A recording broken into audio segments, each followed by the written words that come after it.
Knights surge toward a majestic power, shouting to see the emperor who brought conquerors to their knees, the emperor who crushed the merchants and won their loud praise.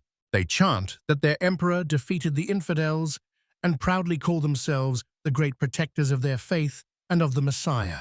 Knights raise their hands in delight and shout that they have crossed oceans, mountains, and deserts and won victories on 3 continents. At the mountain's edge, a rider's majestic silhouette stands out, and the crowd keeps calling them the great heroes of Lemuria. This noble man is named Hercules, the supreme emperor of 3 continents and ruler of the divine light. Hercules proudly lifts his sword as he listens to the fervent shouts of his subjects. Long ago, an emperor transformed the ruined Lemurian Empire into a powerful state that spanned 3 continents.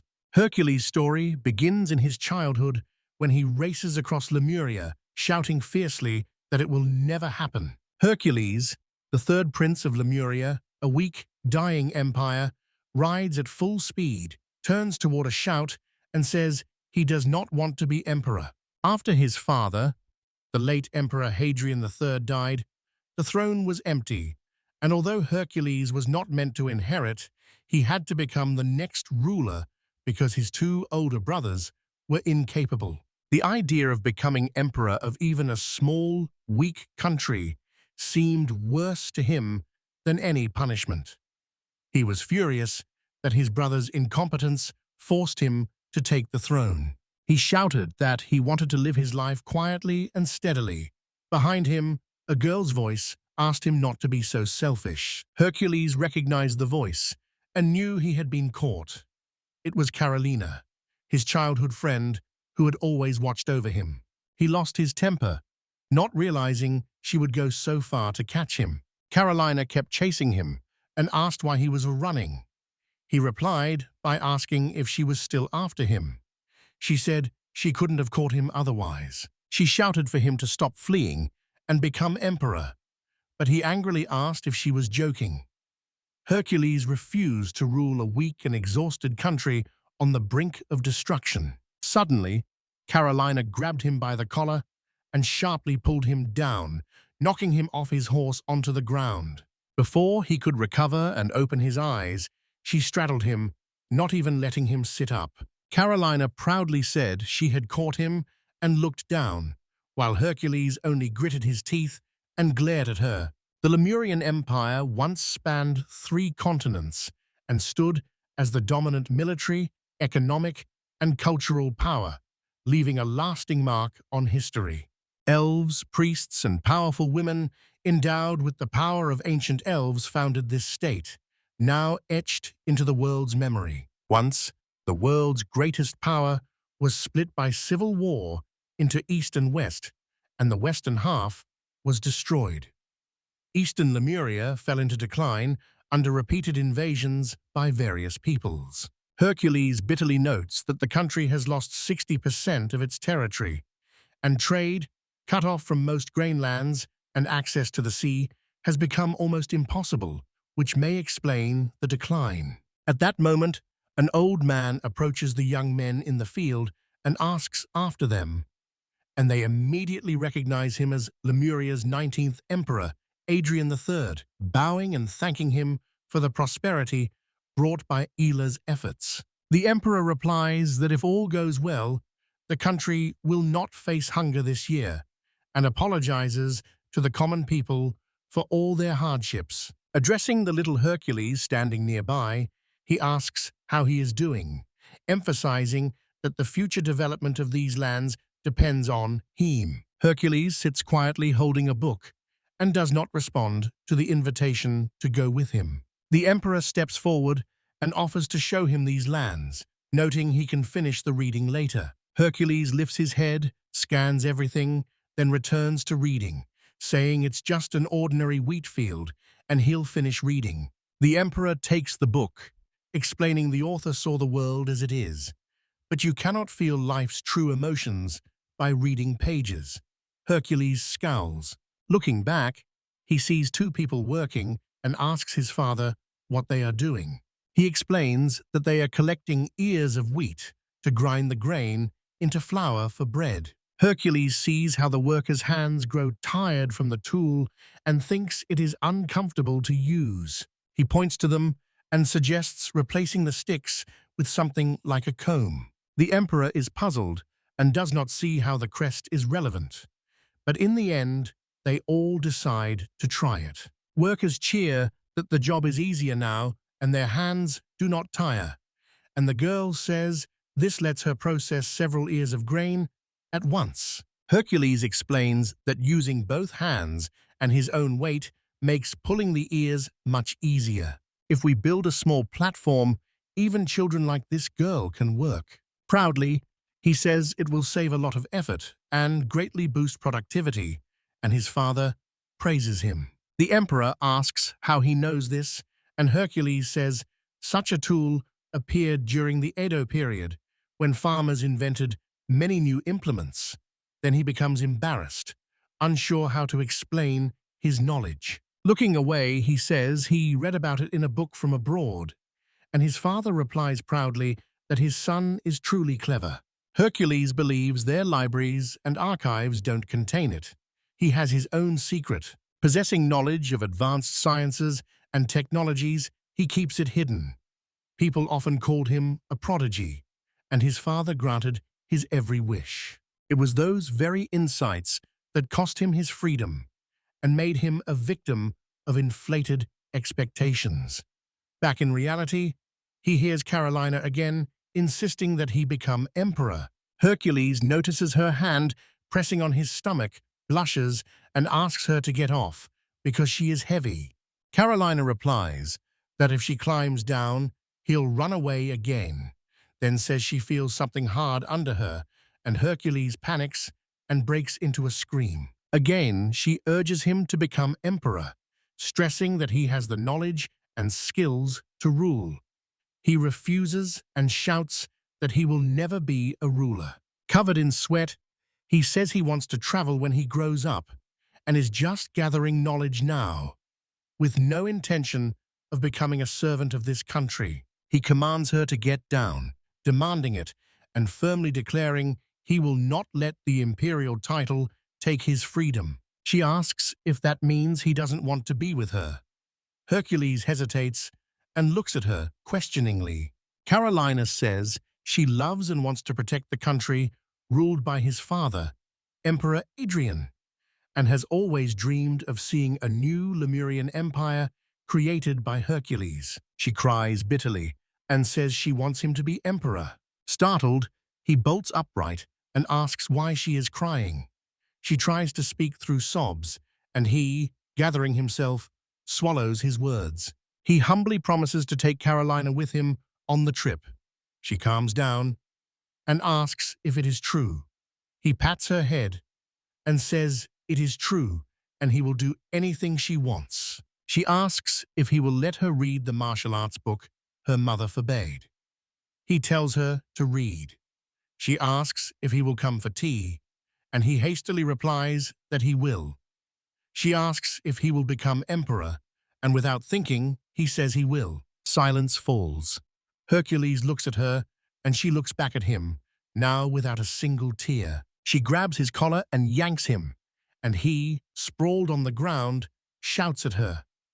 Carolina glances back and says, "A warrior must use any weapon to win," as Hercules' father said.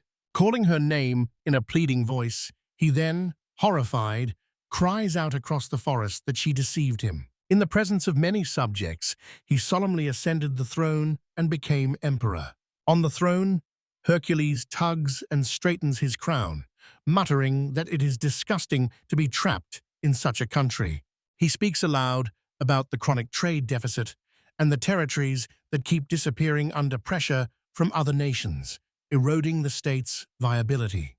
It is hard for him to accept that his father died leading such a country. In despair, he says his freedom lasted so briefly, and now the imperial life has begun. A dark, cloud-like hand appears behind his back, followed by the silhouette of a long-haired woman hovering in the air. She insists she already told him he was destined to be emperor. She taught him much about the other world and hopes he can put it to use. In fact, he holds a great deal of knowledge from another world, but it did not originally belong to him. The owner was born and raised on Earth, in a country called Japan, and was apparently named Sarari Ishishichi. He was only able to solve all the problems so far thanks to this knowledge from another world.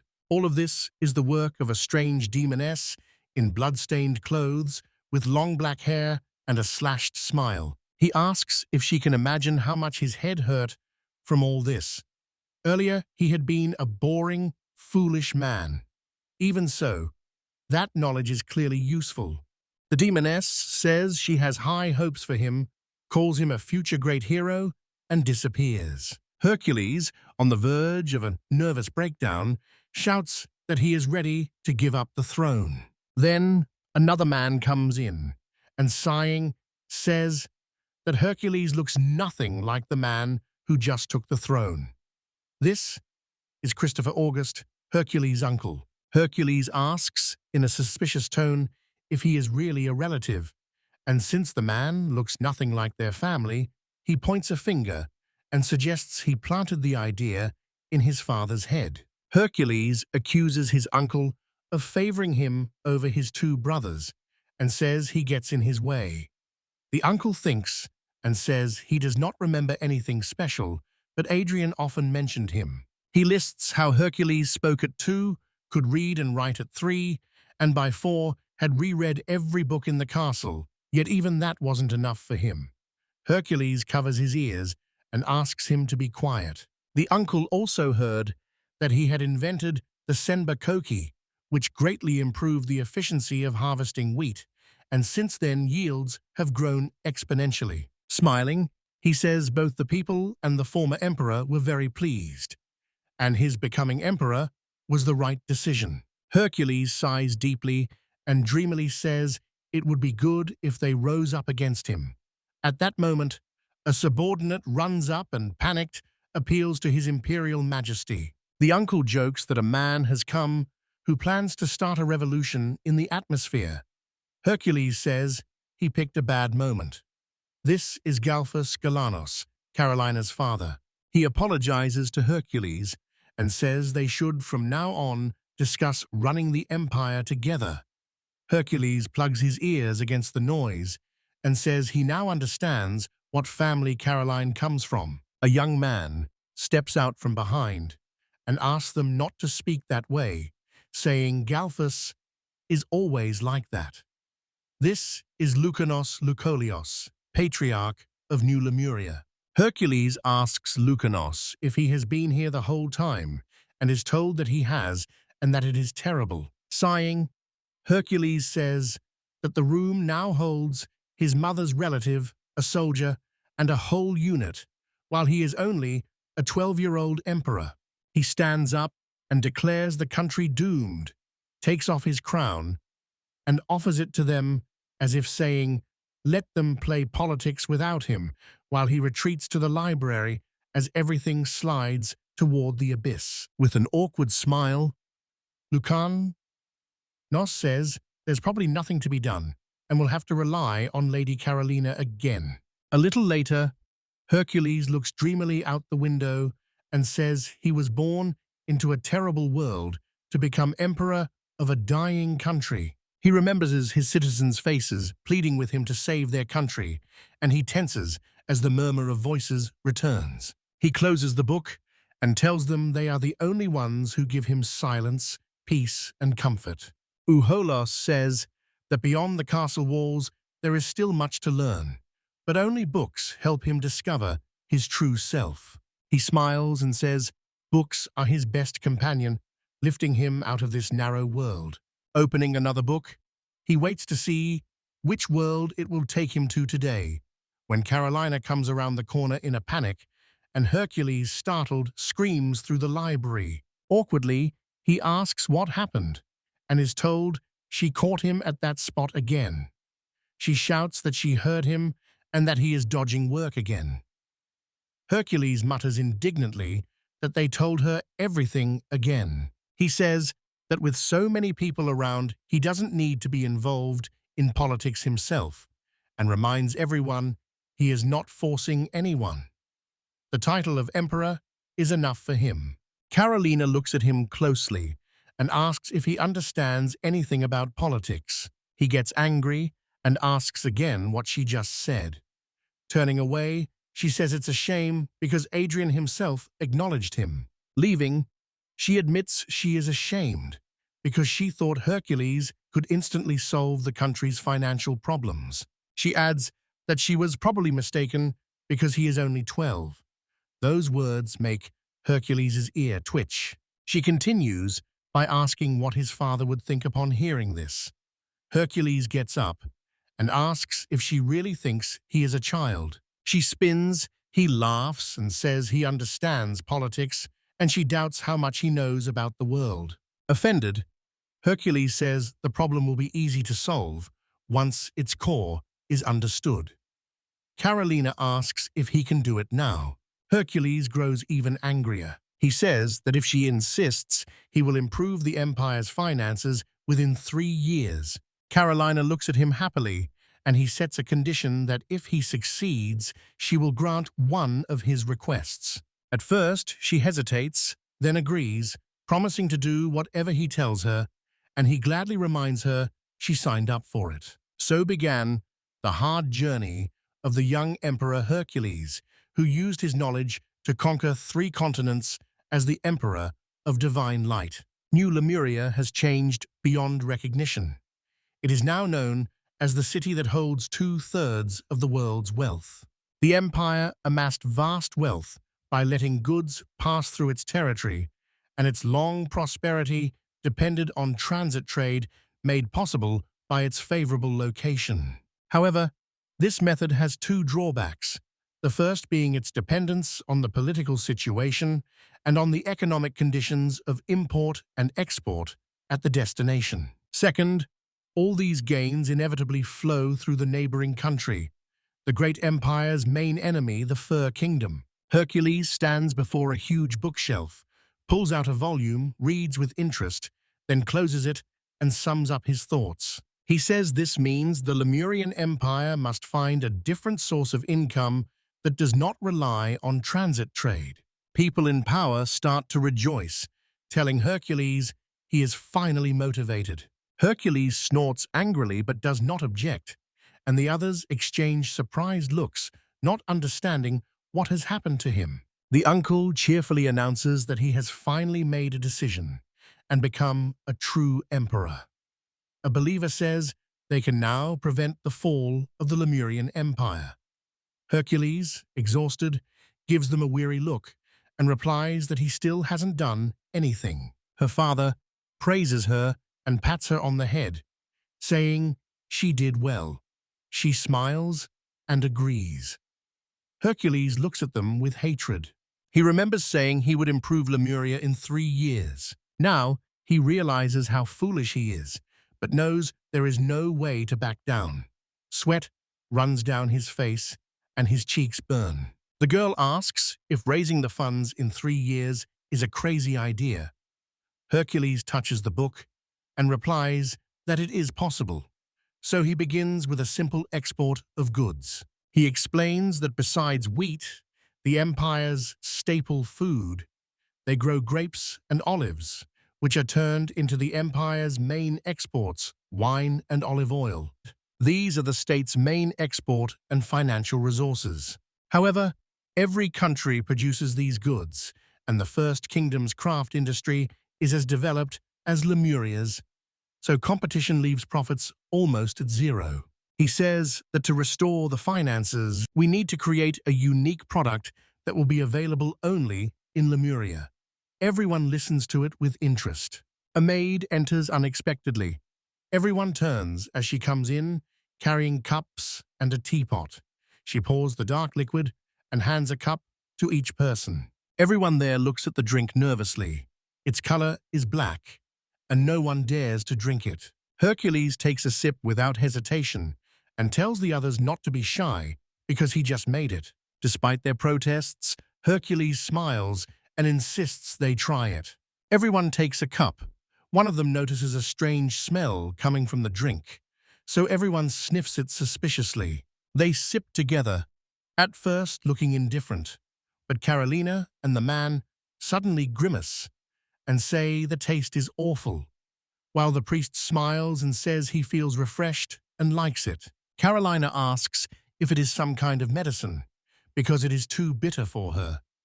Hercules replies that he understood her. He takes the cup from Carolina, suggests a different method by adding milk, and stirs it thoroughly. He slides the cup back, and Carolina leans in to see a cat's face drawn in cream on the drink's surface. She smiles as she studies the drawing from the side. Hercules tells the others he added the same to their cups and asks them to try again. They sip together, pleasure showing on their faces, and everyone agrees it is easier to drink now, but the priestess says she preferred the previous version. Carolina smiles and says it's very tasty. Hercules smiles, points at the cup, and says it's coffee. No one there understands what coffee is, so Carolina asks her father if he knew about it, and he honestly says he has never heard of it. Hercules gently wipes the foam from Carolina's lips with his finger and says he learned about the drink on a train a few years ago. It was grown at a church so priests could stay alert longer. He notes that Lemuria has few water sources, and the water that exists is hard to drink.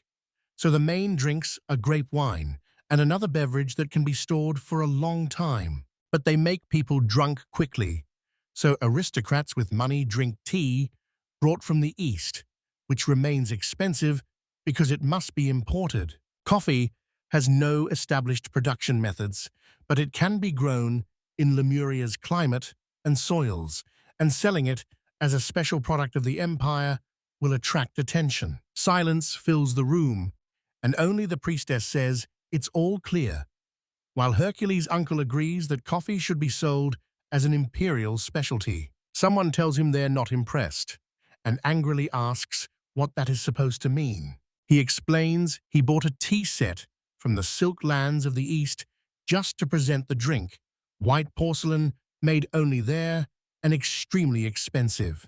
Hercules lifts a cup and calmly says this porcelain was made in Lemuria. Everyone stares at him, and the cups, stunned.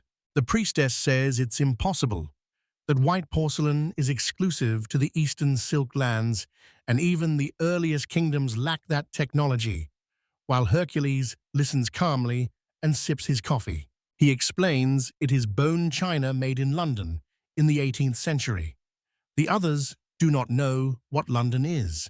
Hercules ignores them and adds that the white color comes from animal bones. Until now, he says, all their porcelain had been black, so he decided to make it white. And although production is still experimental, it looks great. Hercules' uncle exclaims in delight that it's incredible. Lifting his coffee cup, he admits he had long thought Lemuria was stuck in the past, but now sees it has remarkably sophisticated technology. Carolina's father adds he never expected to see anything so impressive. Meanwhile, Hercules wonders how much he paid the craftsman to have the porcelain made as quickly as possible before his return to the palace. He tells his team the porcelain is far from perfect and there is too little coffee to sell. On the table, a napkin holds a handful of coffee beans. Hercules explains they must first raise funds and find craftsmen who can make porcelain. Sales will target aristocrats and merchants at first. The set will consist of two parts, bone china and coffee. Smiling resolutely, he declares that coffee and porcelain will become special goods of the empire, and everyone present agrees happily. Caroline says this has brought hope for a gradual financial recovery. Her father enthusiastically urges starting sales right now. Hercules believes that unless he establishes a monopoly on these goods, porcelain and coffee will not change the situation. Even if it works, the empire's finances will not improve for at least 5 years. He knows he must do it within 3 years. At the window, he looks up at the sky and says only the administrative documents remain to be reviewed. In the castle, he reads through stacks of books, then sits at the drafting table and begins drawing with a ruler. Drawing every detail, he sighs wearily and sips his coffee to perk up. 3 months after starting the document review, he finally finds the problem. Books, scrolls, and papers are scattered around. Studying the charts, he says that, as he expected, the main causes of the economic decline are rising military spending and falling tax efficiency. After gathering everyone for a roundtable negotiation, Hercules says everything is ready and suggests they begin. Apologizing for the sudden meeting, he says the empire needs urgent action. All the officials present sit, not understanding what is happening. It is not normal. He is only 12.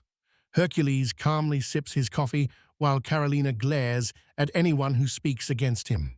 Hercules announces the start and, spotting the boy beside him, asks why he has never seen him before. The boy panics, says his name is Crowl, and explains he will be responsible for all the records today. With a faint smile, Hercules asks Crowl to explain the tax system, and Crowl begins his report. He explains that the imperial system has 6 main taxes: land, poll, trade, import, military, and a tax for freeing servants. He adds that the empire has a monopoly on salt. Hercules thanks and praises him, urging him to continue in the same spirit. Crowl, embarrassed by the praise, cannot regain his composure, and Hercules begins to summarize what he has heard. He calls for abolishing or reviewing the poll, trade and import taxes, the tax on freeing servants, and the monopoly on salt. At first, everyone falls silent, processing what they heard. Then they shout that they cannot collect taxes without it. Hercules urges them to calm down and promises to explain everything. First, he brings up the poll tax. Pointing to the list, he explains it is a register of the empire's citizens from whom the tax is collected. He hands it to Crowl and asks his opinion. Crowl looks and says, "There are too many women here." Hercules says loudly that the real problem is that too many people with disabilities are listed. He explains that the empire charges a higher poll tax for men, a lower rate for women, and the lowest rate for people with disabilities. On these simple paper reports, a family of 4 men and 2 women can just write that they have 2 men and 4 women to get the benefits. Someone notes there are 10 million people in the country, so it's impossible to check them all. Hercules agrees. He says that because there was no way to verify, people began claiming sight or hearing impairments to avoid taxes, and they get away with it. Turning to all the politicians, he asks them to say if they can be completely confident the data is correct, and their faces change as panic begins. Hercules calmly sips his coffee and says he does not need a system that cannot collect taxes properly, so it should be abolished. Silence falls as everyone exchanges looks. Crowl is stunned. The usually loud bureaucrats are suddenly silent. Hercules again asks Crowl to explain how the trade tax is charged. Crowl says the rate depends on profit and the type of goods. Hercules asks how they figure the merchant's exact profit. The man says they go by the merchant's own word. Hercules objects again that this is the problem because someone could simply lie. Poor Crowl is barely holding on. Hercules explains that merchants easily falsify the figures. This tax brings substantial revenue and is paid as a mandatory fee. He says he will not change the trade tax policy, but unannounced inspections require too much labor, time, and staff, so they cannot afford them and the system needs to be reviewed. He then reads that the import tax only slows the movement of goods and brings in very little revenue, and that the tax on freeing servants is entirely outdated, so there is no reason to keep this dusty system. Hercules says both taxes will be abolished, and Crowl, surprised, thinks 4 systems vanished or were sent for review in an instant. Hercules moves on to the salt monopoly. Everyone tenses at once. He says the policy introduced under the late Adrien gave the empire a new source of revenue. What could not be collected by the poll tax was made up by selling salt at 30 times the usual price. Hercules says people need salt, so they paid any price for it. But he found something. At that moment, the priestess steps forward with a tray holding a small pouch. The entire nobility realizes with horror and panic what it is. Crowell stares, unable to tell what it is. Hercules asks Carolina to try it.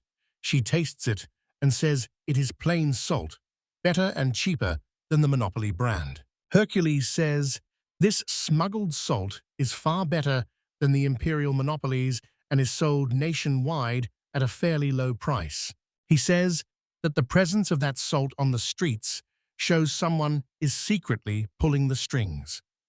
Politicians hide their faces and look away. Hercules sternly addresses everyone, asking if they are mocking his father's tax system, and the tension makes everyone break into a sweat and avert their eyes. At that moment, Carolina's father draws his sword in a challenge, and Hercules asks whether everyone here buys the imperial monopoly salt. Crowell panics and cannot understand the bureaucrats' reaction, suspecting they are all involved in smuggling. Dead silence falls. Hercules smiles broadly and apologizes to everyone present.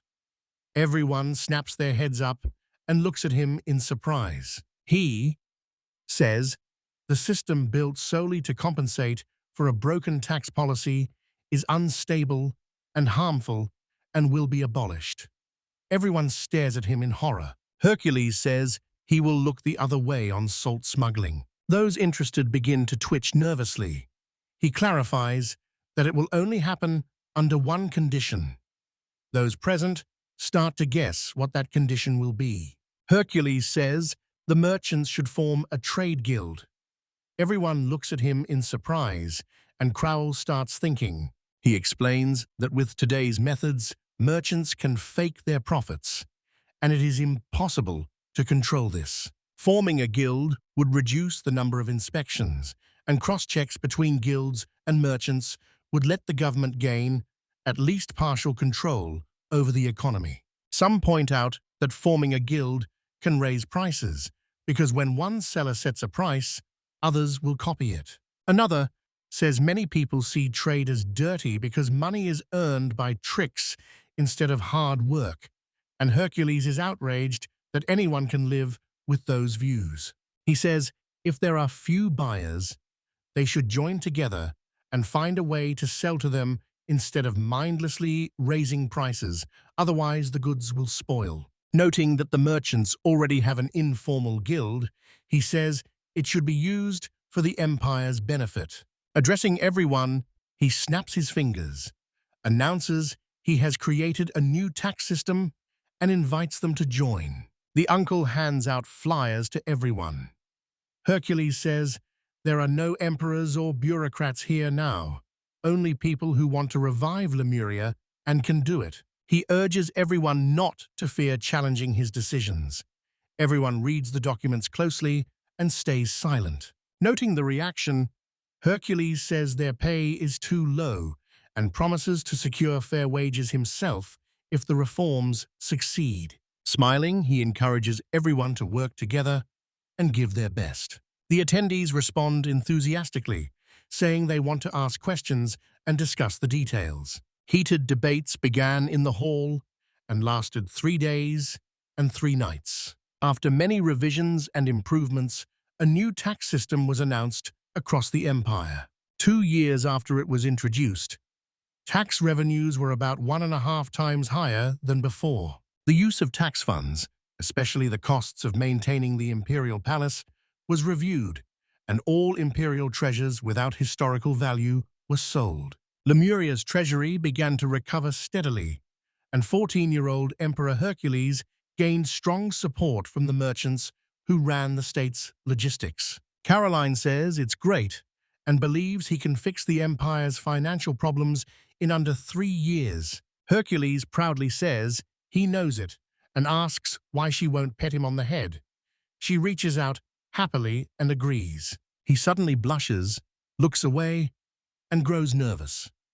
She asks whether he is sure he wants to go into town, since in such a crowded place it will certainly draw attention. Hercules says it's fine because to Carolina, he is still the man he always was, even though everyone else sees someone different, and she looks at him and asks if he used any magic. She adds that in any case, she wants to confirm he is not planning to leave the castle in disguise and neglect his duties. Hercules replies that Christopher and the others will handle it. He offers his hand and says he wants to show her 4 landmarks of Lemuria today. She looks at him surprised and blushes. They arrive at the museum, and Hercules says it's the first place he wanted to show her. Carolina surveys the many art exhibits in surprise, asks what this place is, and Hercules proudly says he built it, leaving her impressed. He asks if she remembers how they opened the warehouse during the financial audit. He planned to sell the surplus artworks to replenish the treasury, but many were of great historical value, and some would be too wasteful to sell, and he was certain doing so would bring a curse. With so many exhibits, they decided to display them here. Carolina listens carefully and looks around the hall. Stopping at one item, she asks whether it was stored in a government warehouse. Hercules replies that it is the private property of an aristocrat.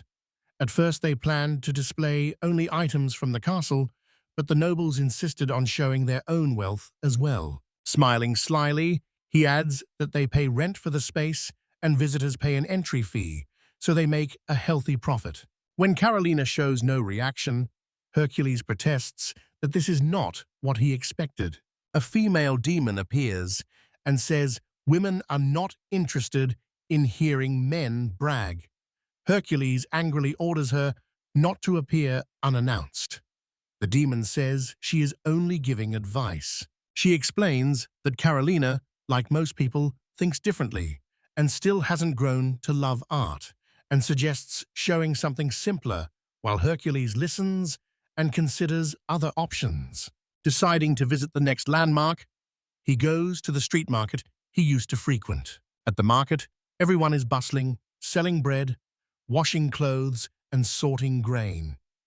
Carolina says, surprised, that it's so lively because she has never been to places like this. Hercules explains that back when Lemuria owned 2/3 of the world's wealth, the market shelves were always full of many different goods. With no other way to attract people, they decided to build the museum right next to the market, so visitors would shop after their visit. He adds that artisans here can make a souvenir with her name and the date, even if it is not currency. Carolina is genuinely surprised and pleased. She says it was Hercules who brought the place to life. He agrees, picks something up, hands it to her, and asks what she thinks of the necklace. Hercules says out loud that Carolina's eyes look like rubies, and even more beautiful, she blushes and says he flatters her. He adds that if she likes anything, she should say so, and he will buy it for her. She refuses, saying it is too much. Then, a little embarrassed, she adds that she does not need it. From birth in the Galliano's family, her father, a soldier, trained her only in fighting skills so she could protect Hercules. Smiling, she says she is certain that none of these necklaces would suit her. Hercules asks if that means she does not want a reward from the emperor. An awkward silence follows. In a panic, she says she meant something completely different. Hercules laughs and asks why she will not simply accept it, since he wants to give her a gift. He says Carolina is very beautiful and will look great in anything. This makes her even more embarrassed. Turning away, she asks him to stop teasing her, while he, smiling proudly, believes that's exactly what he wants. Carolina turns to the jewelry table and notices a necklace with a large, dark stone. Hercules notices her glance and asks if anything pleases her. She steps back quickly and says no, nothing here appeals to her.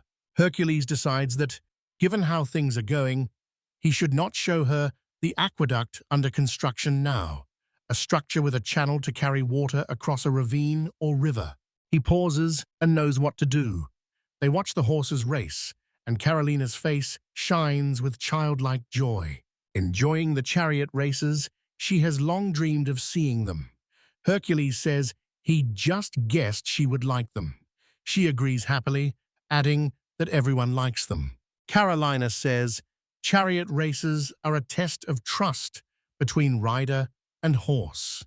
A horse against horse battle and a person against person clash in a fiery contest for speed, and she is sure no one dislikes them.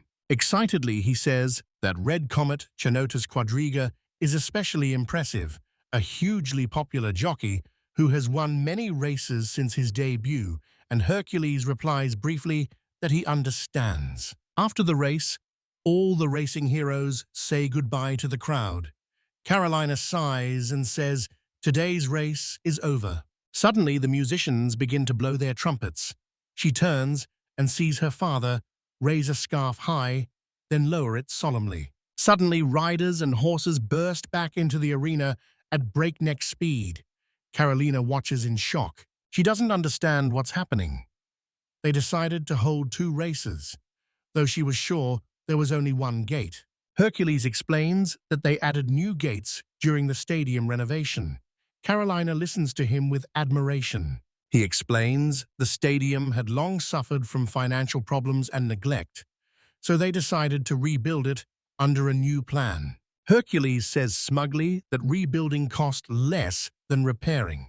She interrupts him and tells him to look ahead, where the red comet Chanotus is. Hercules is silent, and she can hardly believe she is seeing him in person. Mentally, he notes he should know a little more about his feats. Seeing Carolina happy, he smiles too, thinking that's good. They leave the stadium.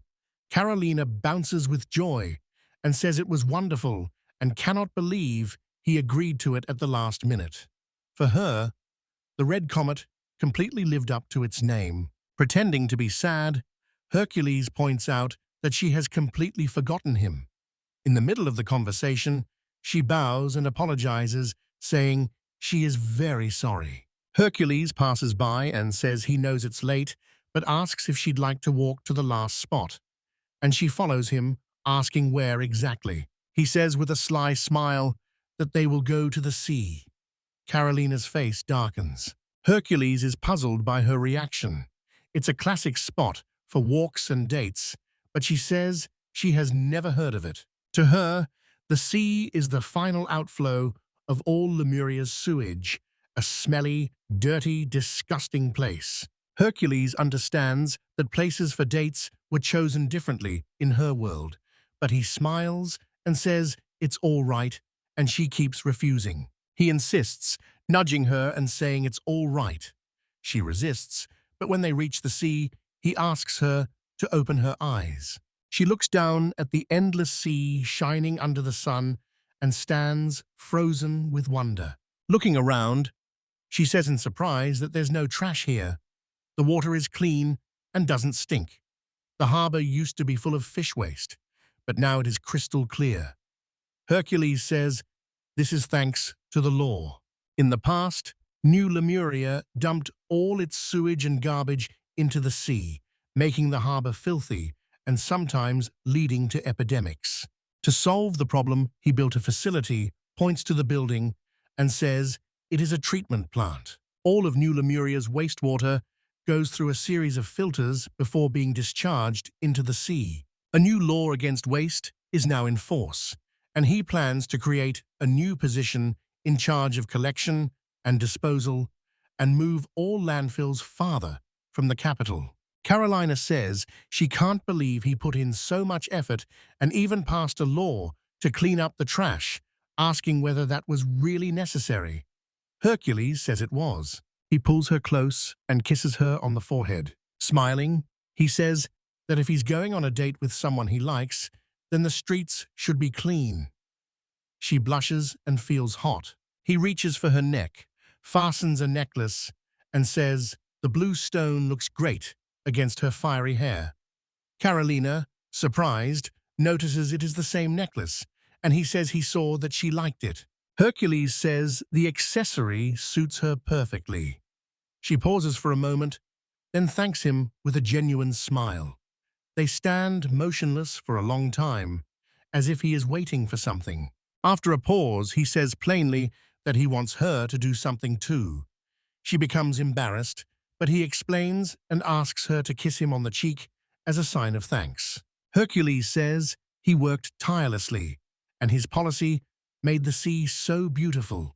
He reminds her that she herself said she would do anything he asked, watching her reaction closely. He hesitates, not wanting to ask for too much, and worrying it may be too soon to demand a kiss from Carolina. Leaning in shyly, she kisses his cheek and says he did a wonderful job.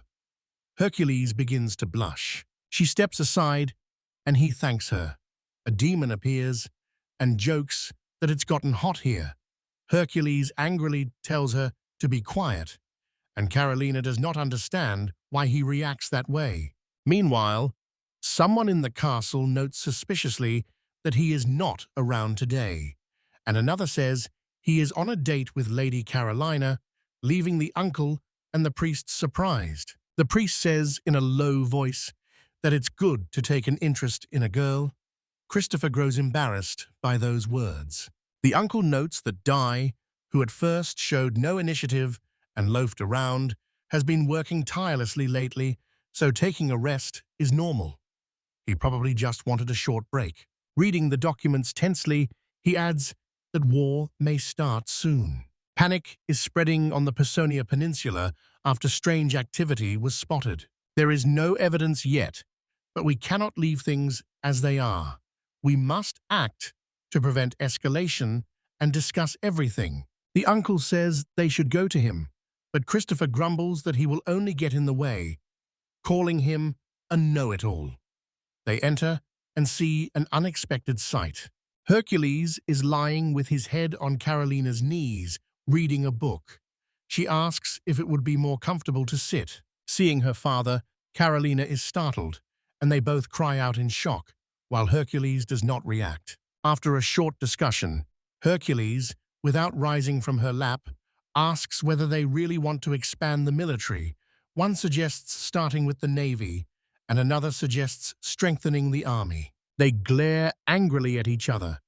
Hercules boldly tells Carolina that these old people frighten him, and she reassures him she will stay by his side. Standing up, he explains that last year most of the additional profits went to government projects, irrigating land, rebuilding military roads and aqueducts, and improving medical care. Expanding the army will be pointless unless the state's foundations are strengthened. He says public morale must be kept at the proper level, and that early this year he planned to raise the military budget. People must be ready to defend their country. Hercules says he has already thought everything through. He admits the army is too weak and chaotic to be reorganized, and the others go pale. He says that despite the peace treaty between the races, funds can be raised gradually and independently, and he recognizes the need to strengthen the army, which is currently very weak. The uncle says they notice suspicious movements on the outskirts. Hercules asks if they mean the Personia Peninsula, since he already suspects it. Suspicious and unregistered transactions by the wheat and iron guilds have been confirmed. Merchants report an unusual rise in the number of mercenaries. Tracing all those changes, Hercules realized the source was the peninsula of Personia. He says those in Personia probably believe that while a child sits on the throne, they can be easily destroyed because they do not expect internal conflict. He leans back on the couch and says it is obvious they will be attacked sooner or later, and expanding such a weak army now is simply a waste of money. He sighs heavily, admitting how complicated things are. Carolina listens closely and says that if the Lemurian Empire's army grows stronger, she will reward him. Then Hercules stands up decisively, tells Galphus and Christopher to act, and immediately calls a strategy meeting. Christopher quietly marvels at how simple it all seems. Galfas listens approvingly, feeling this is typical of his daughter. Hercules announces that after the financial reform, they have some available funds left. The Lemurian Empire's army now has about 20,000 heavy cavalry and longbow archers and roughly 100 warships.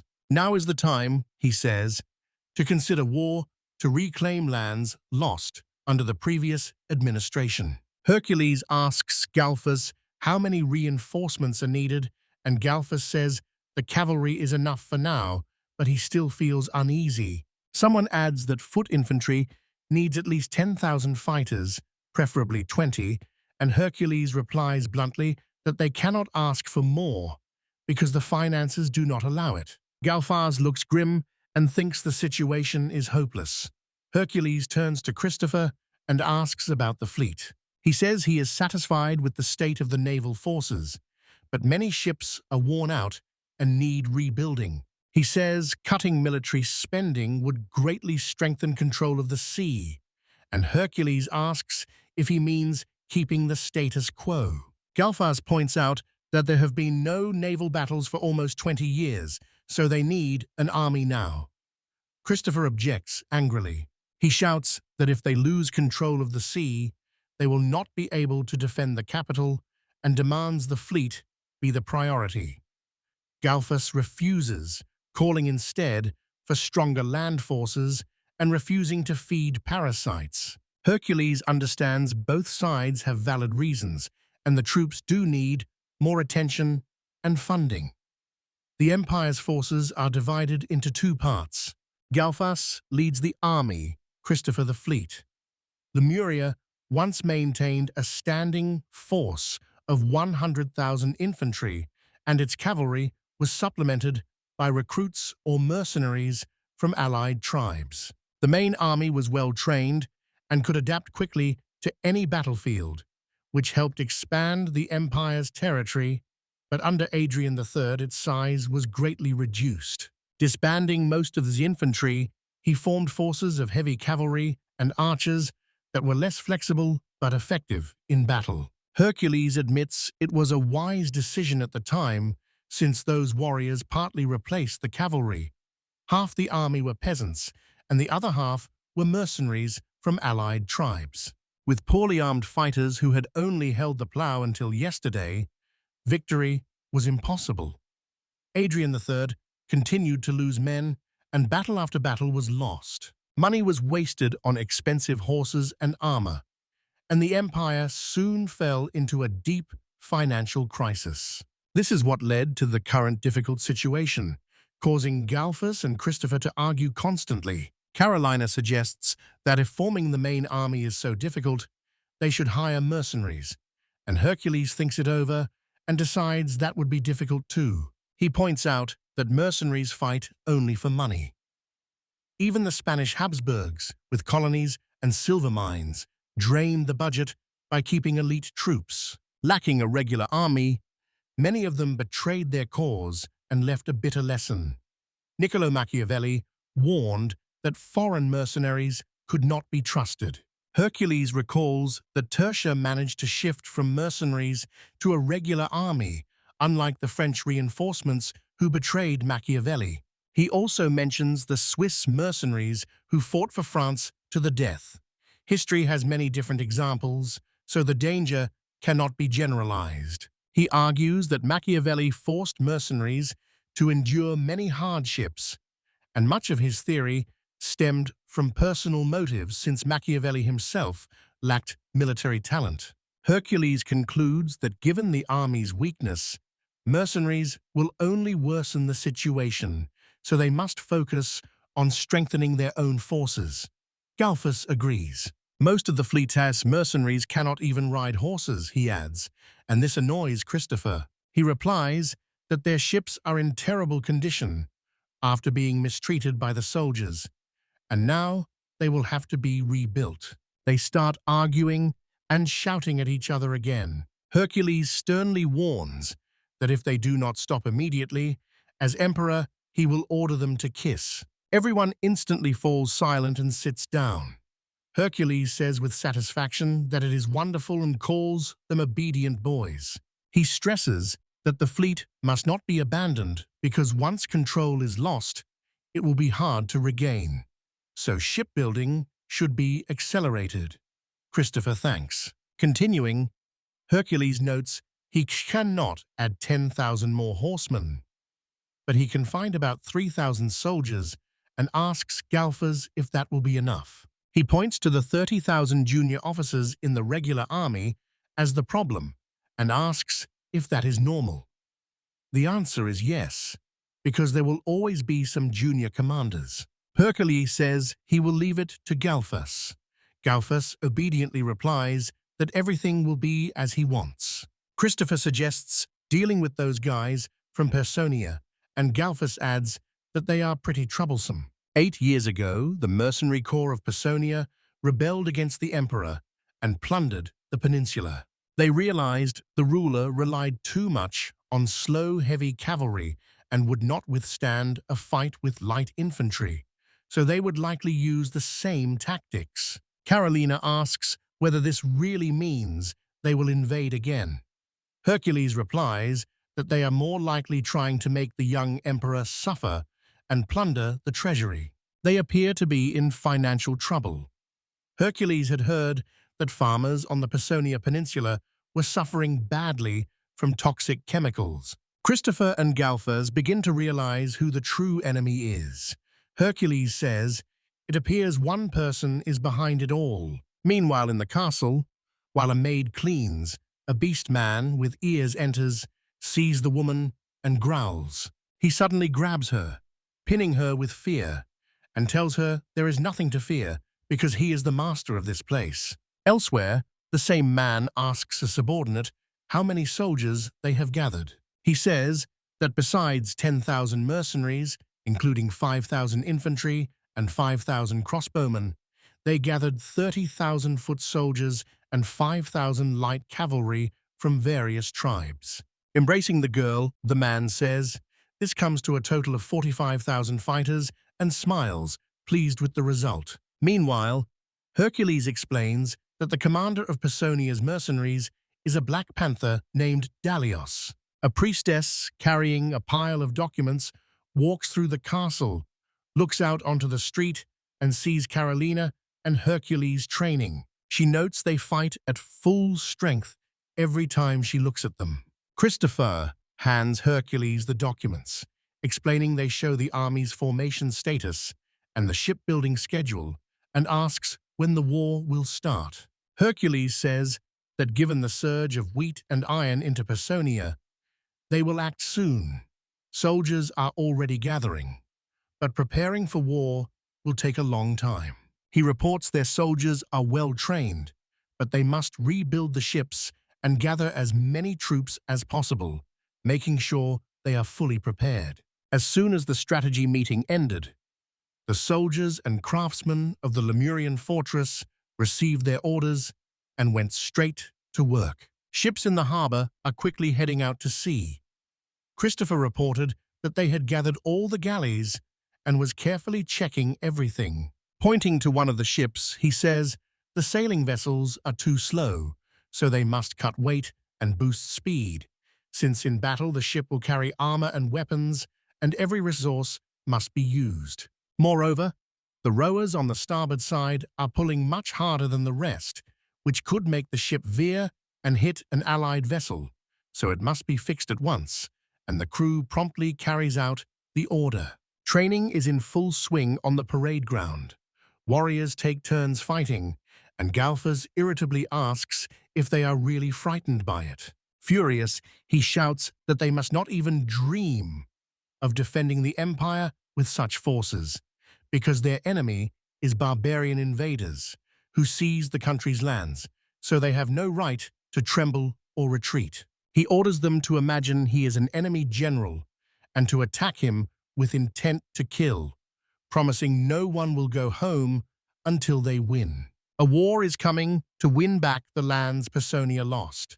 Everyone is giving their all in preparation. To boost the warriors' morale and strength, Hercules trains alongside Carolina. They engage in a duel, Hercules notes this level of skill is exactly what he expected from a daughter of the honored knights.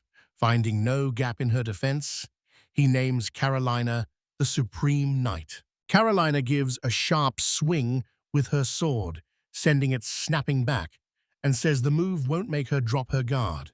Pointing her blade at him, she says a knight must always remain calm, since nervousness can cost a life, and he smiles in agreement because she is the daughter of Gallianos Galfus.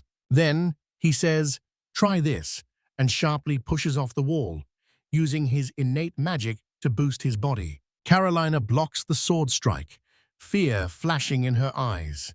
With one powerful swing, Hercules knocks the weapon free, shattering it to pieces, then smiles and asks what she will do now. At the moment of the attack, Caroline uses her innate magic, super speed, and appears directly in front of Hercules, grabs his clothes, and yanks him down. His eyes open, and he groans in pain. Carolina tells him not to get so confident just because he broke her sword.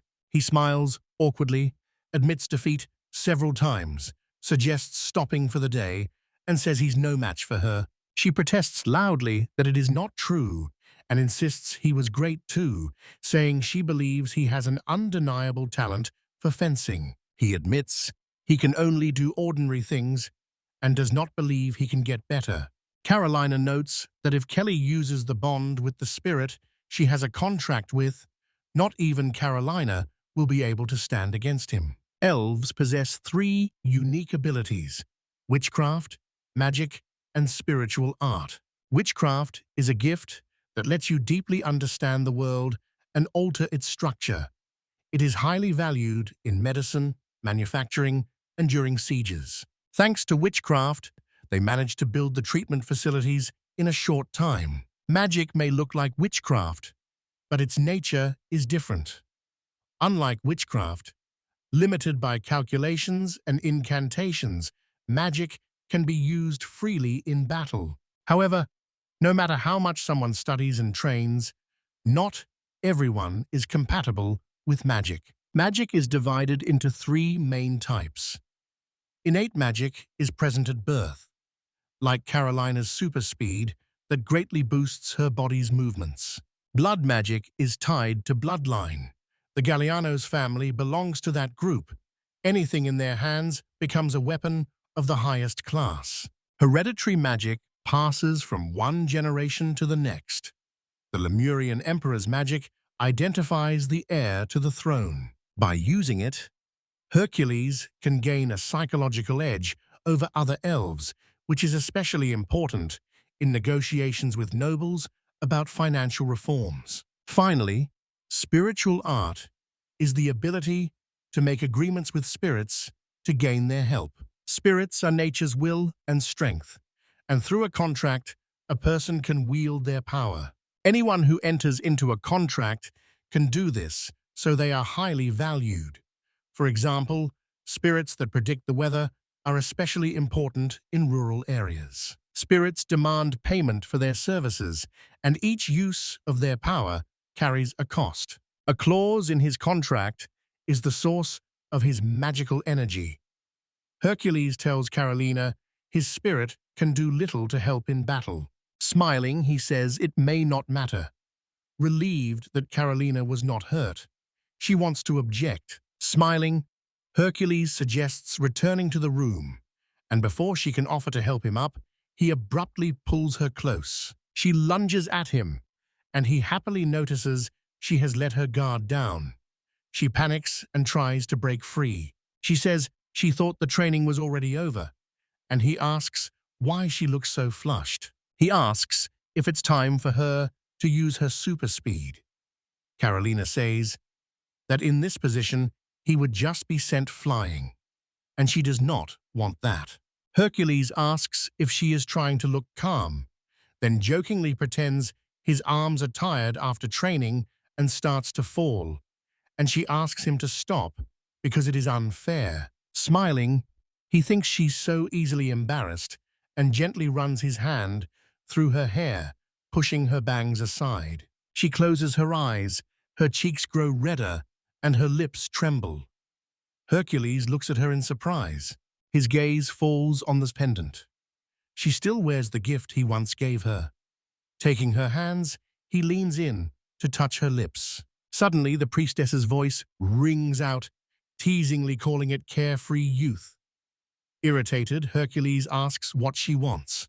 She laughs, apologizes, and says Titus is calling him. Titus, Hercules' brother, sits in the workshop and grumbles that everything is too much trouble. Tapping the sculpture, he is upset that he has already waited 10 minutes for his younger brother and demands more respect. Titus tells him he cannot concentrate on his work while waiting and complains that while Titus creates masterpieces, Hercules only flirts with the girls. Angry, he says it would be a big mistake to think he works like everyone else. Hercules, covering his ears, says he's guilty. Hercules says he has reserved a good spot for him at the next show. Titus's ears twitch immediately. Titus instantly changes his tone, calling him a mighty and marvelous younger brother. Hercules inwardly marvels that such a simpleton can exist. Titus offers to make coffee and asks him to sit, but stops him and forbids him from sitting in one particular chair. He explains this is the cursed chair used by the executed serial killer, and that if anyone sits in it, the killer's restless spirit will kill them. Titus proudly adds that it caused the deaths of more than 50 people. Hercules suggests hanging it from the ceiling instead of using it at meetings, and Titus gladly agrees, deciding to put it on display.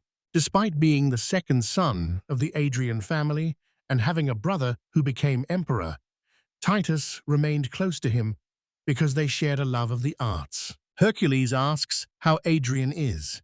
Titus replies that he still refuses to go out in public because he cannot accept that he did not receive the crown. Hercules jokes about giving up the crown, but Titus warns it would cause the state to collapse. Hercules asks if he really needs a crown and requests no jokes on the subject. Titus points out that Hercules founded an art gallery museum and opened a coffee shop that gives him a few hours of energy, so he simply doesn't have time to be emperor. Eagerly, he says that after finishing the sculpture, he will need to paint several pictures and then build stage sets for a concert, and he lacks enough hands and dreams of cloning himself. Hercules says he looks like a dick, then noticing the confusion asks everyone to forget it, because it was just a thought spoken aloud. He admits he had hoped Adrien would take the throne before they parted, wishes him a good day, but only gets an angry look. Titus admits he cannot handle this problem because he was his father's first son and had a poor upbringing. Handing Hercules a coffee, he adds that even if he cared, he would not be able to solve the problem. Hercules has two older brothers, the second son Titus and the third, Adrien, who shares his father's name and would become Adrien IV if he took the throne. Titus says the father wanted the firstborn to be his heir, perhaps even gave the child that name, hoping to make his dream come true, but his way of loving was flawed. Adrien's father spoiled him, and he became selfish and withdrew from society. As is known about Hercules, he never used his strength for good and brutally attacked the children of neighboring aristocrats, while his father repeatedly bowed to the victims and their families to cover it up so he could keep his path to the throne. Titus says Adrien once tore his painting to pieces. Hercules assumes they argued, but hears that there was no quarrel. Trembling with rage, Titus remembers arguing with his father after being told not to paint in front of Adrien. And that was the day he first heard the word baselessness. Hercules looks at him and thinks he looks like a corpse. Titus blames his father for shaping his character. That influence never faded, despite his hopes. 14 years ago, Adrien attacked 4 children of the nobility, and the whole empire was shaken by outrage. Adrien stayed calm, believing his father would sort everything out. But in the end, his father gave up. Titus asks Hercules if he knows their father was deeply obsessed with his own ideas and whether that was really true. He remembers how, after that incident, his father came up to him for the first time, looked at his scribble, and said, Titus was worthless too, and Hercules asks if that was when he began to hate his father. Titus says the first son is a scoundrel, just like the second. While war and political uncertainty forced the father into a corner, another son was born. Hercules became that son, arriving at the perfect moment and handling everything well from childhood, and he was a true wonder to his father. From then on, all their father's love went to him, and Adrien was forgotten, which caused the older brothers hatred. Titus concludes it is a happy ending, but Hercules objects because there is no happiness here, only one big problem. Hercules says their father is terrible at raising kids.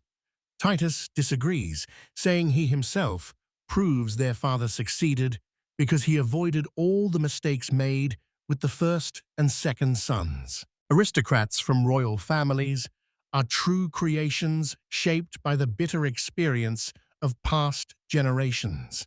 If a masterpiece had appeared right away, no one would have suffered, and the financial crisis could have been solved. Besides, the father managed to set up social infrastructure like a wastewater treatment system.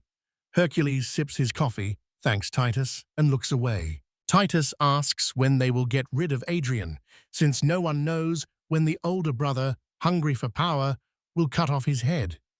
Hercules says he has no intention of doing that. As long as Adrien stays quiet, he will not touch him. Hercules wonders why Titus is so worried.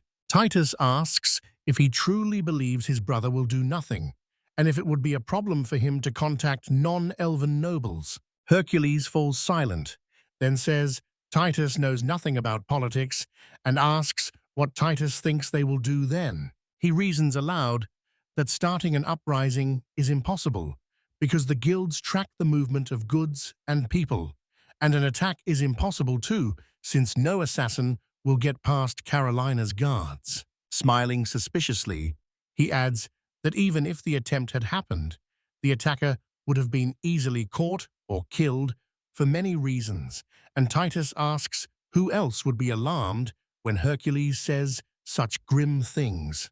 Hercules mentions Carolina and asks whether Titus finished the task he had assigned. Titus remembers too and says he called him for that reason.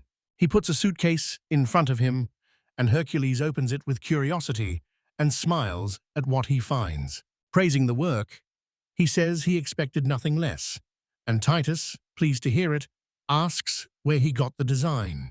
He says he followed the measurements exactly as instructed and asks if everything is okay. Hercules replies that it looks perfect. Titus asks if he was going to hand it to Miss Carolina after the successful military reform, but is told it will not happen until the matter is finished. A knock at the door, and Titus lets the guests in. Christopher and Galphas apologize for the trouble. Galphas reports that permission was granted to train another 30,000 infantrymen and junior officers, and Christopher adds that the fleet has been restored and has reached its full complement of ships in service. Titus tries to guess what it means, but Hercules stands up and says they will retake the Personia Peninsula, and war will begin from that moment. Personia was a land that once belonged to the Lemurian Empire.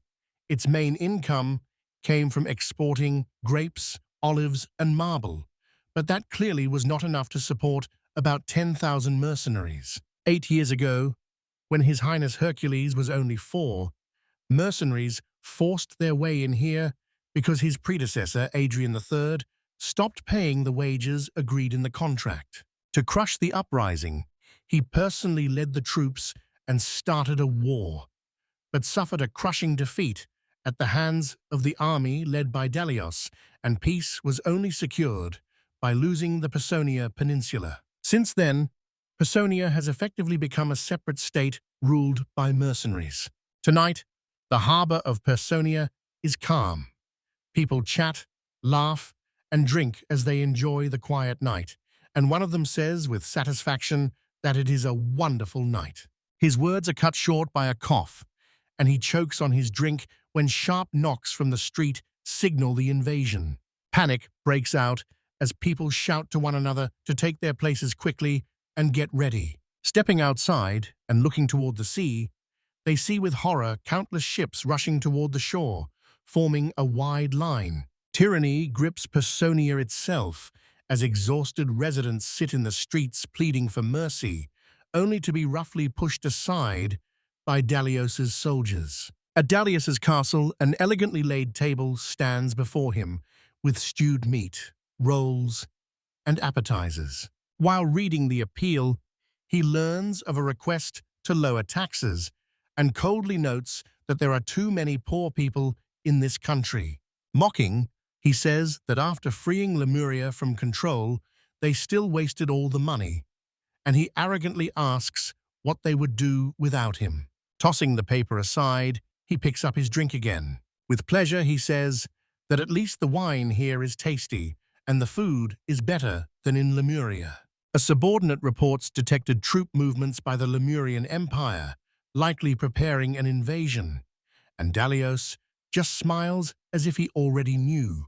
When asked if he really wants to be the first to attack Lemuria, he says they have nothing to fear. He dismisses their enemy as a 15-year-old who has never smelled war, and is also the son of his brightness, Adrien III, certain the boy will pray to the gods or come up with something equally absurd to win. With a sardonic smile, he adds that the apple doesn't fall far from the tree, and asks how they plan to make sure this first war stays with him forever. A soldier bursts in shouting bad news, and Dalios, furious, grabs him by the head and slams him down on the table. He says, ominously, that the other man prevented him from eating in peace by barging in without permission. A soldier, trembling and bleeding, apologizes and says the imperial army has already entered their territory. Everyone present looks at each other in stunned silence, and Dalios freezes for a moment. Then he erupts, demanding explanations. Soldiers say the enemy launched a surprise attack. Dalios cuts them off roughly, says he already understands, and asks where the invasion began. The reply comes from the bay. The harbor of Personia fell to the advancing Lemurian army. Dalios trembles with rage, sighs, and calls Hercules a rat. He realizes the man knew there were no ships in Personia and deliberately chose the sea route. If even one ship had been here, the landing could have been delayed. Subordinates urge calling in the troops at once, but he sharply cuts them off again, saying it is clear even without them. He realizes the enemy can now go in only two directions: to the fortress, where he is, or to the capital. He's in the fortress now, but reaching it would mean a long march in heavy armor that would exhaust the soldiers. And since his strategy is better than Adrien III's, he is confident Hercules won't make such mistakes during a surprise attack. If they want to buy time and resources, Dalios predicts they will head straight to the capital. Wearing a self-satisfied smile, he says they are acting too naively because thousands of mercenary foot soldiers and 2,000 archers were trained here from childhood and are protected by a high wall he believes will not fall easily. He says we must counterattack the enemy right in front of the wall, because once they stop, the battle will be won, and losses will be almost none. At that moment, a terrified soldier calls the commander.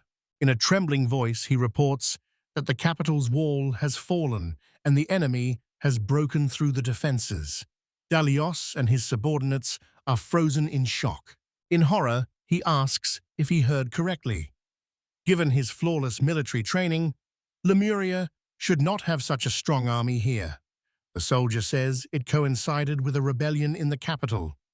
Dalios cannot believe it could happen now and cannot understand how it is possible. Tensing up, he considers what could have gone wrong and concludes there are traitors among them. Chaos fills the streets as people riot and attack soldiers.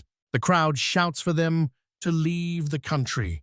They will not let taxes kill them, while others feast on their money. They demand an end to the senseless resistance, so the imperial army does not destroy them completely. Someone shouts at another to be quiet, saying it would be better to give these lands to Lemuria than to live like this. Soldiers bark at the people to calm down immediately. Suddenly, one of the soldiers stabs his commander with a sword, and it turns out to be his own subordinate. Others back him by killing the commander, and he orders all the castle gates opened so the imperial army can enter. Hercules watches from afar and laughs, sure that this panther once told him about the apple and the apple tree. He sneers as he asks what it feels like to have your tail struck right in the heart. And Christopher and Galfus Gallienus exchange a look, thinking he is clearly proud of himself. Carolina Gallienus tells His Highness Hercules the invasion went remarkably smoothly and asks how he managed it. He proudly replies that it was very simple. He gestures to the money and says, "With this." Carolina watches skeptically, not convinced that money alone decided everything. He explains that Dalios hired mercenaries raised in harsh conditions from childhood, and because they are fiercely loyal to him, they would avenge him to the end in open battle. With too few loyal warriors to guard every city, Dalius hired foreign mercenaries as well. Hercules lured them away by paying twice as much. He knew about these plans 3 months ago.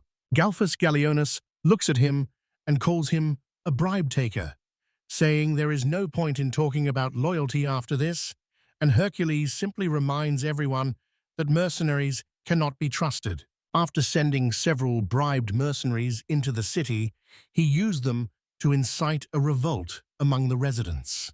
Carolina asks how they could have expected support from the townsfolk. Christopher explains people were fed up with Dalios's tyranny from the start, and their anger grew each day. Galfus points out they could have started a rebellion with those loyal mercenaries, but it would have taken a long time. Now the gates are already open. Hercules says the operation's success was clear 4 months ago, approaches his comrades, says they are ready, and suggests meeting Dalios on the best battlefield. Galfus watches him expectantly. Hercules asks if he wants to say something, but the man, unsure, says no. Lowering his head, he pauses and says Hercules is commanding the war for the first time. Until now, his orders were flawless, but this success borders on a miracle. He thinks it is better to hold the advantageous position. Hercules laughs and asks whether the general of the imperial army is offering to defend himself right in front of his daughter and whether he is acting like a coward. Embarrassed Galfus hears Hercules say confidently that they have every chance to win. He notes that the Personia Peninsula was part of the empire as recently as 8 years ago, and merchants say its geography has changed little. Galfus suspects those merchants were also bribed by Dalios, and Hercules assures him he checked everything. He suddenly unrolls a scroll and reveals a map of the Personia Peninsula. Finding a map after dozing off in the castle library, he compared it to the merchants' records and found they almost matched. Pointing to the map, he says Dalios will try to retake the city the day after tomorrow and proposes starting with archers on the hill since a river runs on the far side, and we would only need to cover the front and rear. Orders Galfus Gallienus to give the warriors time to dig trenches and reinforce the defenses, and that will be enough to offset the shortage of men. Hercules calms Galfus, telling him he is not like his father, and Galfus looks at him in surprise. Hercules remembers his father taking him to the battlefield for the first time when he was 4, and he was already wearing heavy armor. He says that after losing many battles, he learned many ways to retreat and saw arguments between him and his father. Notes that Dalios runs the country badly, yet he beat the empire twice in a row, though he cannot win on his own. Hercules says he will listen to Galphus, discuss everything with him, then choose a strategy and invite him to witness the victory together. Galphus watches him for a long moment, then kneels, bows his head, and says he is proud of how he has grown. He vows to deliver this victory to his brightness, Hercules, at any cost. Hercules replies that he counts on him, calling him a blazing flame, and Galphus nods to show he understands. Later, Hercules sits by the window, thinking that, as Galphus said, the swift attack in the bay and the capture of the capital are proceeding like clockwork. He believes Dalios has been in a panic for several days. The infantry will need 2 days to reach the northern city, so all preparations must be finished in that time. Meanwhile, Christopher holds the bay's defenses. The war begins in 2 days, and their now doubled army will be in a strong position. Then the she-demon steps up and asks if he is awake and needs help, and he replies coldly that there is no need. In Personia, frightened soldiers prepare to defend. Dalios, on horseback, orders them to move faster. He will no longer dance to Lemuria's tune. Furious, he repeats that Hercules underestimated him and vows to kill him. Hercules strains to think what Dalios will do next. He recalls the rule of the triple attack. Attackers must be 3 times as many as defenders to overcome a defense. While defending is often safer, attacking offers a wider choice of place and time, so the initiative usually lies with the attackers. Hercules says they will attack strategically, defend tactically, and win. This is how their battle will look. Carolina Gallionis asks whether that would give the enemy the initiative. He replies that on the battlefield either side can take the initiative. Clarifies that it is impossible to say for sure. They are not simply defending, but also not rushing to attack, and he will let the enemy make the first move. Dalios used fear to make the townspeople hate him. When the mercenaries realize the war is lost and no help is coming, they will flee into the desert. Carolina asks why they would act that way and suggests it would be easier to rally behind their leader, while Hercules replies that for mercenaries, war is just business. They can't be that devoted to fight without any chance of winning. Patting her head, he says that in the end, money decides everything, so money cannot be trusted. Explains that an oath to the homeland and the willingness to die for it are completely different from a mercenary army. Convinced that Dalios wants to defeat him as quickly as possible without caring about losing respect, their tactic is to make him rush. A spiritual beast with a bulging eye reports an enemy has been spotted with forces of the Personian army advancing from the front. Hercules asks how many there are. A soldier says that according to the eye, they are about 40,000. Other warriors cheer that the enemy has finally appeared, calling them damned traitors. Galphus Gallionis points at something up ahead. Hercules also spots a flag with panthers, and from a distance sees Dalios charging on horseback. He is informed that there are about 28,000 mercenaries from abroad on the front line. About 5,000 light cavalry of various races hold the flanks, while 4,000 well-trained infantry and 3,000 crossbowmen guard the rear. Hercules realizes this data matches the reports from the bribed mercenaries and begins counting his own forces. 8,000 heavy cavalry, 15,000 infantry, and 5,000 archers, for a total of 28,000 fighters. He notes that they barely match the enemy infantry in numbers, but they have the advantage of stakes and trenches. When the enemy wades across the river, a downpour of arrows will fall on them like a storm. Dalios will likely try to break through, and Hercules does not expect him to do anything other than launch a frontal assault. If that happens, everything will depend on the true strength of their opponents. Hercules addresses the army, proclaiming that today they will open a new chapter in Lemuria's history, and that the empire will be reborn after this battle. He shouts that they will take back their lands and Personia, and the army breaks into cheers. Filled with hatred, Dalios glares at him, calls him petty, and vows to make him regret it. He swings his sword and orders his troops to charge. They immediately report to Hercules that the enemy has gone on the offensive. Hercules commands all archers to take aim and fire. Thousands of arrows rise into the sky at once. Soldiers summon wind spirits to steer the air and make it dance between the arrows. Spirits set a perfect aim, and arrows fly directly into the enemy's faces. Dalios laughs, recognizing the trick, and mocks that they even turn defense into a long-range attack. Elves, famous for their archery, can shoot up to 10 arrows a minute. With 5,000 archers, that adds up to 50,000 arrows per minute.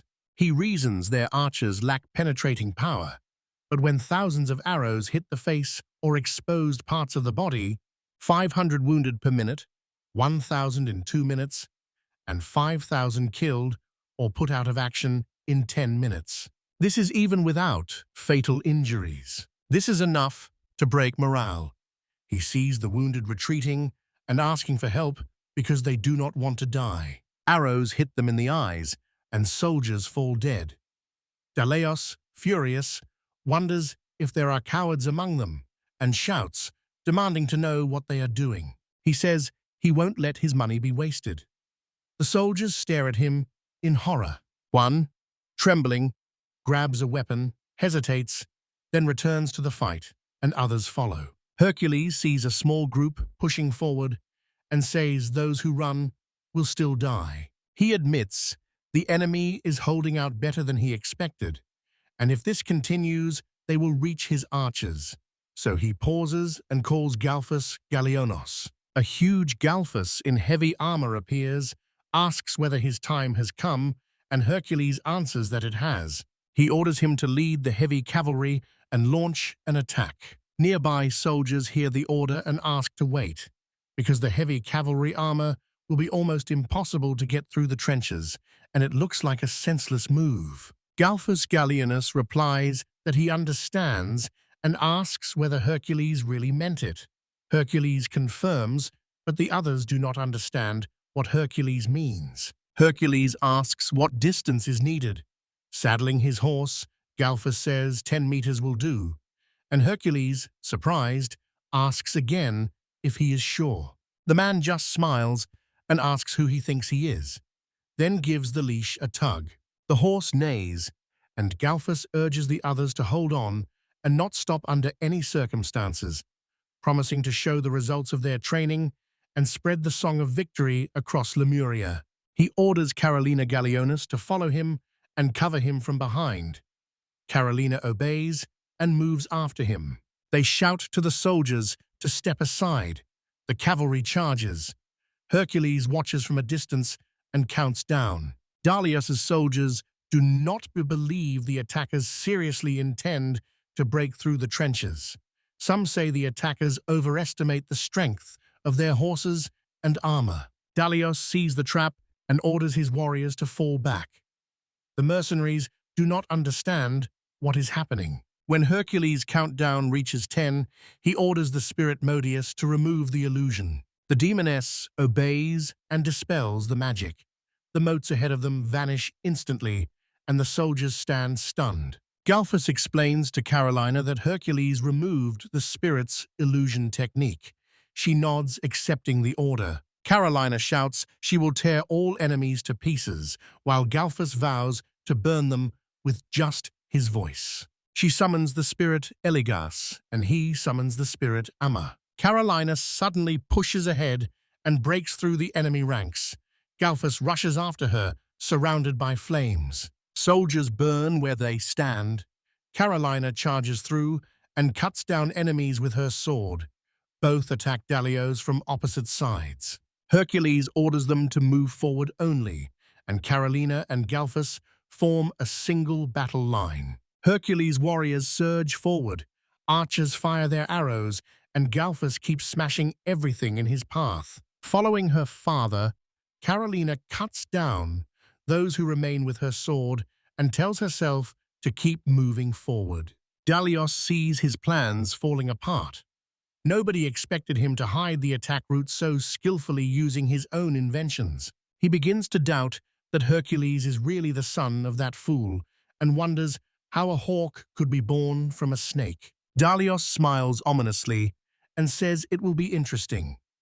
He orders the sergeant to change strategy, and the sergeant immediately complies. All of Dalios's soldiers suddenly begin to retreat. Galfus does not understand what is happening. Hercules is surprised too because the opponent stopped resisting and scattered, and he does not know why they are doing it. Watching closely, he begins to understand, and a soft "wait" slips from his lips. Frightened Carolina tells her father the enemy is acting strangely. He agrees and urges her to stay alert. An arrow suddenly strikes a soldier in the eye. Galfus and Carolina turn in horror. Warriors fall from their horses one by one. Soldiers of Dalios stand with spears and crossbows aimed directly at them. Hercules watches in horror as Dalios orders the crossbowmen forward. The volley starts, arrows strike the horses, and they fall, but the warriors keep moving forward. The moment the warrior falls, the enemies run up and stab him with spears at once, ripping a groan of horror and pain from his chest. Other fighters press forward, but are surrounded and have spears driven into them. Dalios shouts to attack. Hercules' soldiers say the enemy will not pass and tense as they ready their arrows. Enemy mercenaries instantly destroy the front-line archers. Carolina Gallionis panics, and Galfus says it's bad. They are being pushed back. The sergeant reports to Hercules that the first and third units have been destroyed. The infantry is still holding, but will not last long, and asks for orders. Only silence answers. The sergeant, desperate, calls him again while Hercules is lost in thought. At last, he says he understands the enemy's plan. The enemy intends to destroy them with heavy cavalry. Hercules explains. Dalios split the central infantry, pushed them out to the flanks, then sent in the crossbowmen and spearmen. This blocks the cavalry's movement, exhausted by continuous maneuvers, and also stops them with a wall of spirits. Even if they broke through the line, the light cavalry would envelop the phalanxes and reformed infantry and drive them into a trap. Dalios, watching from a distance, confirms that, as he suspected, Hercules has no backup plan. Hercules says that's exactly how he fights. The sergeant can't understand why he stays so calm in a crisis. He sees Hercules smiling, clearly pleased, and hears him say that Dalios's plan is not bad. Hercules asks the colonel to bring him a horse, declaring confidently that he will win this battle. Meanwhile, Carolina fights spearmen, breathing hard and covered in sweat while still in the saddle. Aware the situation is bad, she knows her father is counting on her. The horse is exhausted, and she must find a way through. A crossbowman fires, and the bolt hits the horse squarely in the head. The horse shudders, and with the rider, falls to the ground. Enemies stand before her now, spears held to her face, and she knows this is the end. Soldiers discuss how much they'll get for the enemy commander's head. One objects that she is only a child. Another says she is the daughter of the famed Galfus Firestorm and will fetch a high price. Someone else proposes putting the captive up for auction. Another agrees and calls for the commander, but moments later Carolina, seized by rage, cuts off the head of one of them. She shouts that she won't let anyone ruin Hercules' plans over such idle talk. She leaps back into the fight as Hercules races ahead, ordering everyone to follow, and the warriors obediently surge from their positions down the hill. Dalios laughs, convinced he has chosen to die with his army. Lemuria has only about 10,000 warriors, so a few more will make no difference. Looking closer, he freezes and turns pale with horror at the field of soldiers before him, unable to understand what is happening. His soldiers cry out in fear that they did not sign up for this and begin to run away. A huge horde rushes toward them. Dalios calls his men fools and orders them to turn back, because it is a spirit's illusion. No one listens. Dalios shouts that there cannot be so many warriors in Lemuria, but the soldiers still flee. He grits his teeth in fury. The sword falls from his hands, and he bows his head. Carolina sees the enemy retreating and turns toward Hercules' voice. Reaching out his hand, he waits. She looks, shy at first, then takes it. He pulls her close and helps her onto the horse beside him. She starts to apologize, but he cuts her off and says she fought very well in her first fight. Lifting her head, she asks if she may ask a question. Hercules listens attentively. She questions why he hid that Lemuria had so many warriors, since the battle could have ended differently if they had fought with all their strength from the start. Hercules smiles, thinking they might be mercenaries he bribed. Carolina looks closer and sees the warriors simply disappear. The entire army disappears in an instant. The girl realizes it was only an illusion. A demoness appears before them and says that such a sight deserves a reward. Hercules says he knows and tells her to leave.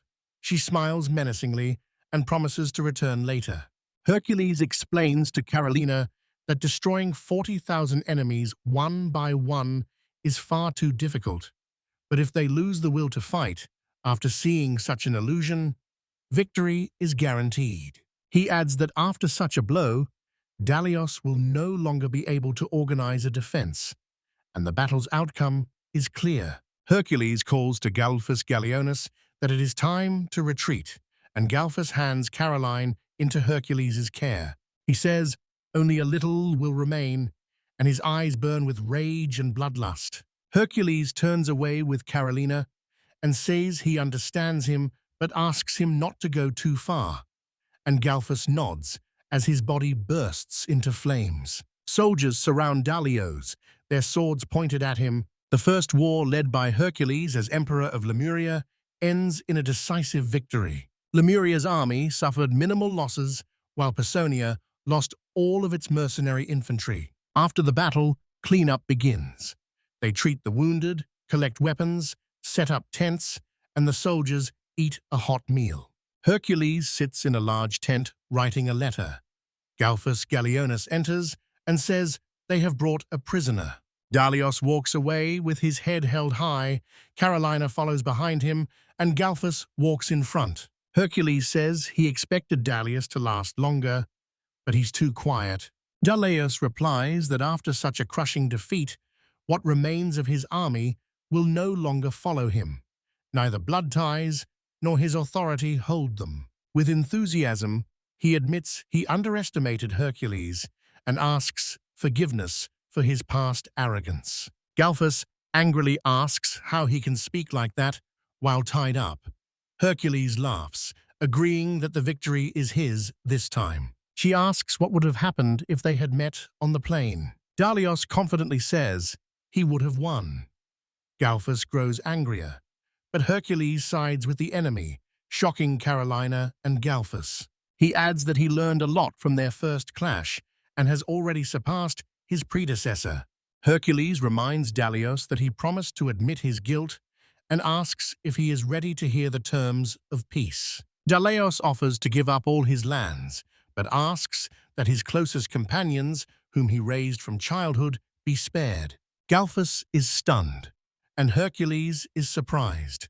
Outraged, Galphus warns how much chaos they could cause. Hercules suggests sending them away. Dalios replies that only they stayed with him to the end, and the remaining troops can be handled any way, either handed over to the crowd or used to avenge the previous emperor. Hercules stands and agrees to save his people, adding he has one condition. Carolina and Galphus cry out his name in anger. He says, the damage to the empire and its authority is immeasurable, and even the head of Dalios cannot atone for it. Dalios tilts his head and asks what he will do. Hercules just smiles. Hercules tells Dalios he will become his vassal. Dalios did not expect that. Galphus and Carolina look at him in horror. Both shout that he's not in his right mind, and Dalios laughs, saying He knew Hercules was unusual, but not that much. He asks if the man really wants to become a vassal to the one who put his father's shame into history. Hercules smiles and says that it is not so strange. He says his predecessor kept losing, and Lemuria has lost all its power, so he suggests hiring an experienced warrior. Right now, only Galfus can command 10,000, and that is not enough. The army lacks skill against mercenaries, so he wants to learn from him and will pay the reward the predecessor stole. Dalios turns away and says he's a mercenary who could stick an arrow in someone's back. Hercules replies that he's completely serious. Dalios asks what will happen if he refuses. Hercules is initially surprised. Then a sudden sharp laugh makes Galfus and Carolina flinch.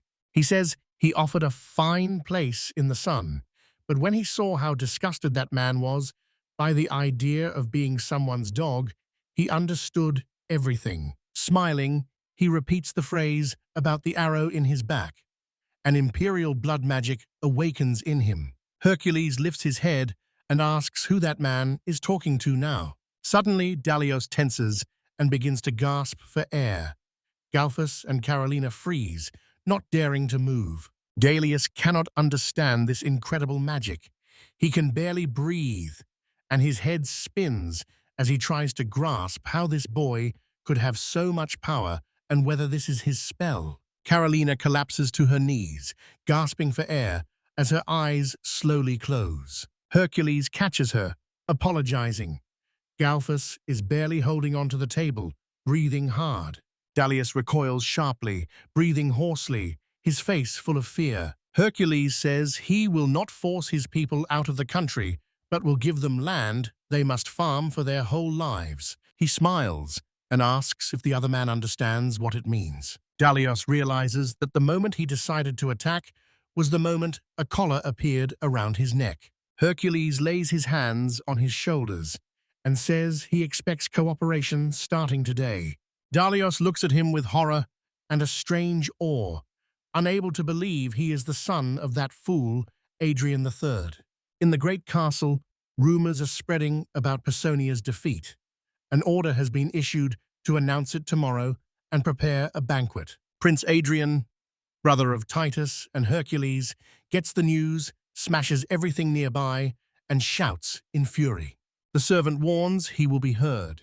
He cannot believe that so small a country could win. Clutching a black cloak, he angrily declares that he alone deserves to be emperor.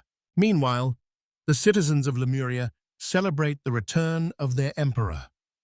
At the gates, they see a crowd of warriors led by Hercules. To thunderous applause, he returns triumphant, and the townspeople shout his name. They make their way across the empire to cheers. Galfus, with Christopher, and Hercules beside Carolina, they arrive at the castle. Kroll, Lucana, and His Highness Titus stand in the courtyard and say they were waiting for them. Hercules asks if anything happened while he was away. Lucanus replies that everyone worked tirelessly. She adds that she has already heard of his victories in Personia and is very pleased. Hercules says proudly that they have won, which boosts his standing.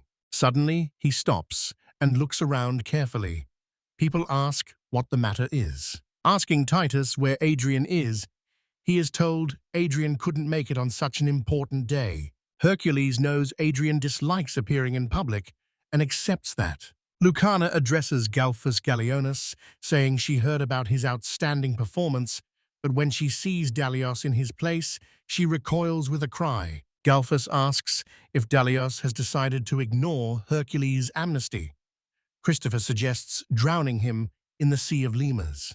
Lucanus asks Hercules what he is doing here, since he was supposed to be publicly executed. Hercules says he should be considered a war trophy and adds that he will be a vassal, which scares Lucan even more. Titus notices Dalios has impressive muscles, and Dalios reacts as if about to pounce. Lucana asks if Hercules is sure of his decision, then reminds him that what matters is that the war ended in victory.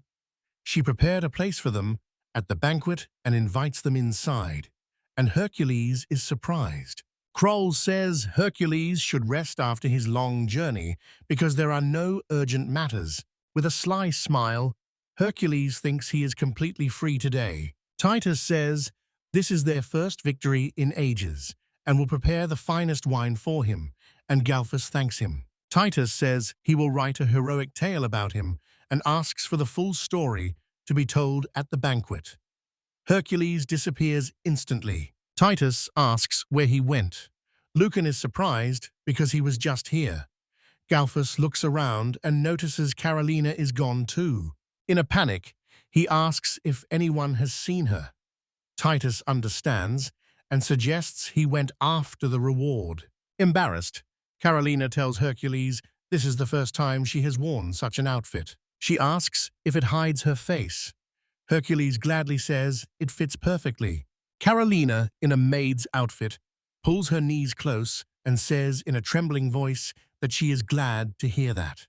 Trying to pull down the hem of her dress to hide her legs, she hears Hercules say, "She looks great." The girl feels a chill and asks permission to change clothes. Hercules sternly calls her by name and reminds her he already explained, which makes her blush even more. Deeply embarrassed, she says yes, she is the master's obedient servant and will serve him. Hercules says, satisfied, that she's doing well, while she herself does not understand how it all happened. Joking about a reward, if the Lemurian army showed itself, she never expected Titus to prepare that kind of formation. Her skirt seems to lift at the slightest movement, and she feels deeply embarrassed. Hercules suggests starting with tea. Carolina asks which tea he would like. He says it's black, and asks if she can see the red jar at the very top. She replies that everything will be done and moves to get a ladder. Hercules asks her to wait and says the ladder is forbidden. He orders him to fetch the jar on his own without any magic. Carolina reaches with a trembling hand for the jar of tea, holds the hem of her skirt with the other, and groans with the effort. She knows she can't reach it this way, and if she lets go of the hem, the inevitable will happen. Hercules orders her to remove her hand from her skirt. Blushing with shame, she obeys. Still reaching, she keeps telling herself there is only a little left, and the skirt is already riding up. She wonders how a proud knight of the Lima army can face the emperor like this, and only hopes he will not look. He watches intently, waiting a moment longer, and she realizes he is doing it on purpose. Hercules wonders whether such a simple task is taking too long. She says hesitantly that she cannot reach, and he tells her to just jump since she is an elf. He asks if she is willing to obey only because of the risk that her skirt might ride up, adding that he prepared the finest outfit so she would appear in all her beauty, and that this is all her devotion to the emperor. Carolina agrees, since he rushed into battle risking his life for her, while she hesitates over something so small. Having decided to repay the favor, she gathers her strength and jumps high to reach the jar.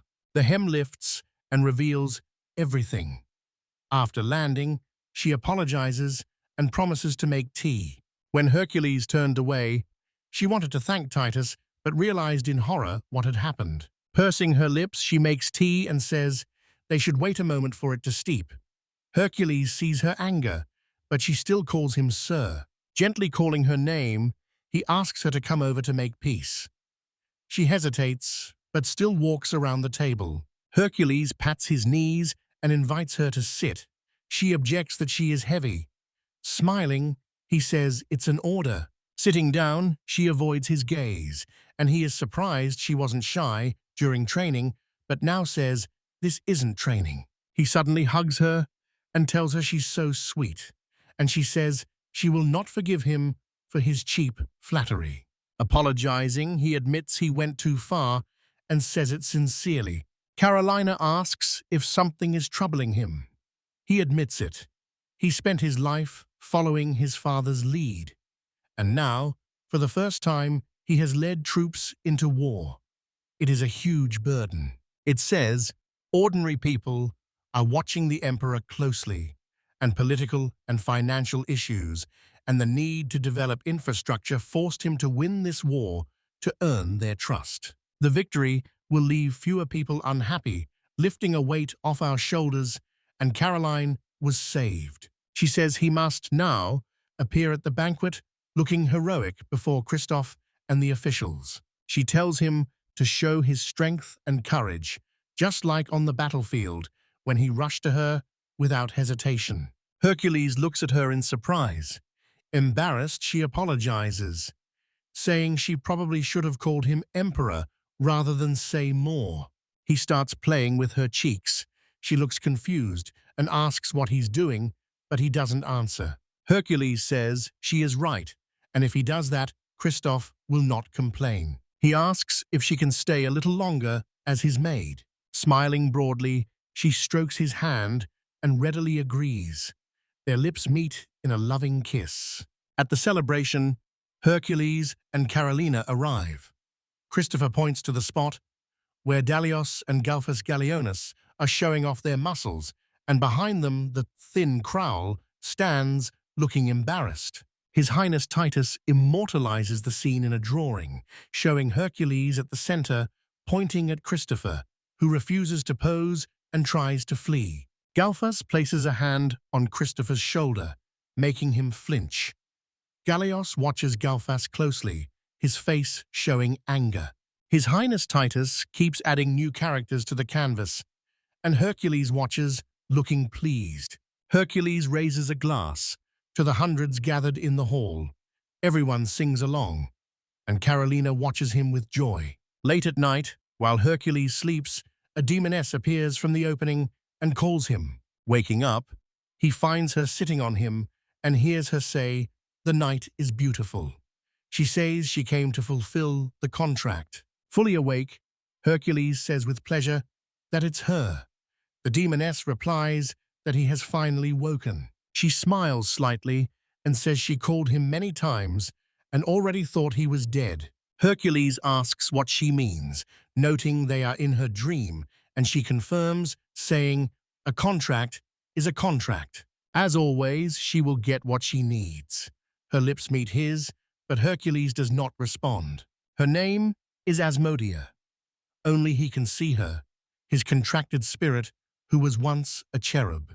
But she fell, giving in to the deadly sin of lust, and became a demon. Of 72 pillars, she ranks 32nd and holds the title of queen.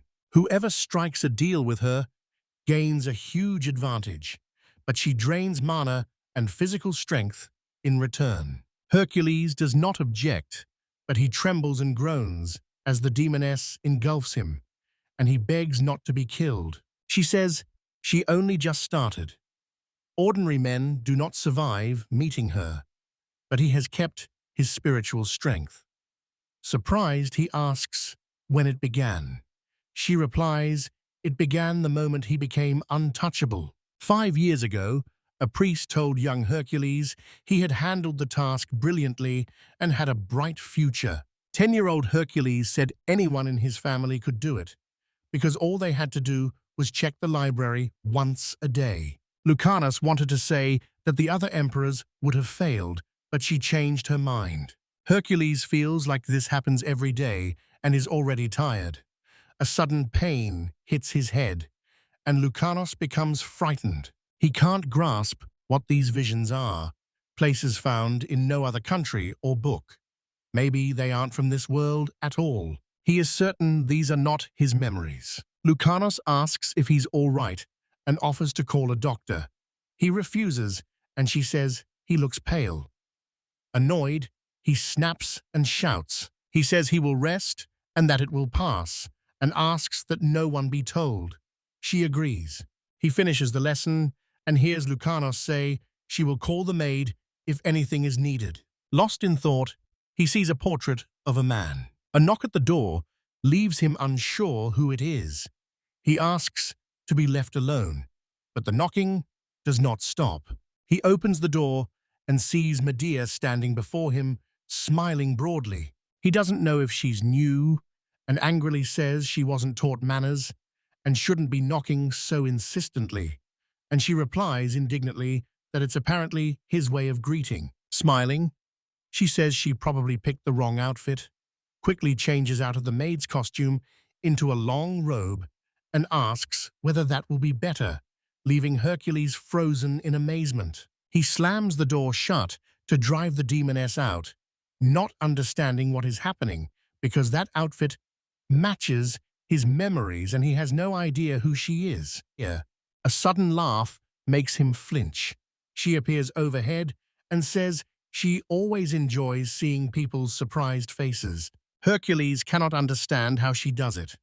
Her reply is that he still seems to retain his memory. He freezes, puzzled. He asks her directly what she means. She says she knows who is inside him because that question has tormented him for a long time. She reassures him that these memories are not his, explains that the man and his past are from another world and have no connection to him. Hercules assumes it's another kingdom, but she objects that it's a different planet in another time dimension. When he asks how she knows, she admits she put those memories into him. Shocked, he clutches his throat and asks how. She thinks he doesn't remember it anymore. She says that even before he was born, she put that person's memories into him to find out who would win.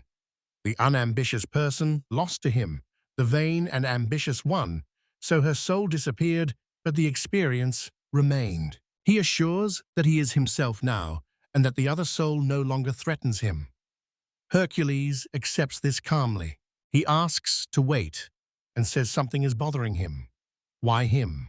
She smiles and says that a few centuries ago, a man united Lemuria and established a monarchy. Her former master had ideas that impressed her, and she refused to let his state fall. That man could have died, but his knowledge and intellect were invaluable. He could have been Lemuria's salvation and hope, so she used him. Now the important thing is to sign the contract. She flies in very close. Hercules does not understand which contract is being referred to. She apologizes for not introducing herself. She ranks 32nd among the 72 great spirit pillars and holds the title of Queen. Her name is Asmodea. Hercules realizes this is one of humanity's greatest evils. A contract with it would be the end for him. He yanks at the doors, angry because they won't open. He screams, calls security and Lucanos, but no one appears. The demoness's hands reach for him. She pins him to the floor and says they are dreaming and no one will come in the real world. He resists, but she acts, saying his innocence will be the price and his fluid the seal. Claims he will make a man out of him. He is outraged and says no one would agree to that. Laughing with pleasure, she calls it wonderful, says she likes cheerful people, and wonders how long he will last. Hercules can hardly remember what came next. He wakes to morning and finds himself in bed. Everything comes back to him. A demoness lies beside him and hugs him. She says that after the contract, he became a perfect toy for her. He asks her to stop, but he still feels insects crawling in his stomach. Meanwhile, a man sits alone in a remote corner of the village. A figure in a cloak approaches him. He asks about the item right away. The first says he has it, but demands payment first. The other holds out a heavy wallet. After taking the money, he hands the package back and wishes them success. From then on, it is no longer his concern. Walking away, the cloaked man studies the small potion in his palm and whispers that it is all for the Empire. In the palace, the victors celebrate triumphantly, and a little later, Prince Adrien slips along a dark corridor. He arrives at the main hall, where the imperial crown rests on a velvet cushion, and mutters scornfully that the idea of Hercules as emperor is pure nonsense. Adrien says the man is acting superior by calling him younger. Addressing his 3 underlings, he says the empire needs him, and they agree silently. The prince says irritably that his father chose him first and reaches out to take the crown. Suddenly, Lucanos's voice sternly reminds him that touching is forbidden. Adrien steps back, pretending to be calm. He glares at Lucanos, blaming her for getting in the way again. She explains that the crown is a great relic of the Lemur Empire, passed honestly from generation to generation, and only the Archbishop and the Emperor may touch it. Adrien starts shouting that his father chose him and that she has no right to order the Emperor's son. Lucanos admits he was right. The Emperor really planned to make him his heir if he saw fit. She warns that if he tries to touch the crown again, he will not live to hear her church's prayer for his repose. The prince trembles with anger and says he will remember this, then turns sharply and walks away with his men. Behind her back, priests whisper that he simply ran away. Anyone who does not receive the prayer of repose is treated as a sinner, so he will withdraw. Lucanus thinks it's worth being more cautious because he could still cause trouble. A banquet is underway in the castle, tables piled with dishes, including soups, pizza, fish and meat, and Hercules and Carolina watch it all with appetite. The cook proudly says he prepared the best. Palazzo Margherita pizza, a caprese calzone with tomato sauce, and everything made with his favorite emperor tomatoes. Carolina notes that it looks incredibly tasty. Hercules grabs a slice of pizza and takes a big bite. The cook asks how he likes it. He replies that it tastes even better than before. The cook is delighted and says it's music to his ears, and he will cook, so the emperor cries with joy. After cutting infrastructure and palace upkeep costs, he channeled the savings to other needs. Only the freshest ingredients from across the empire are used in the kitchen, and the finest chefs, invited by his father, prepare the meals. This is why these dishes are the best in the world.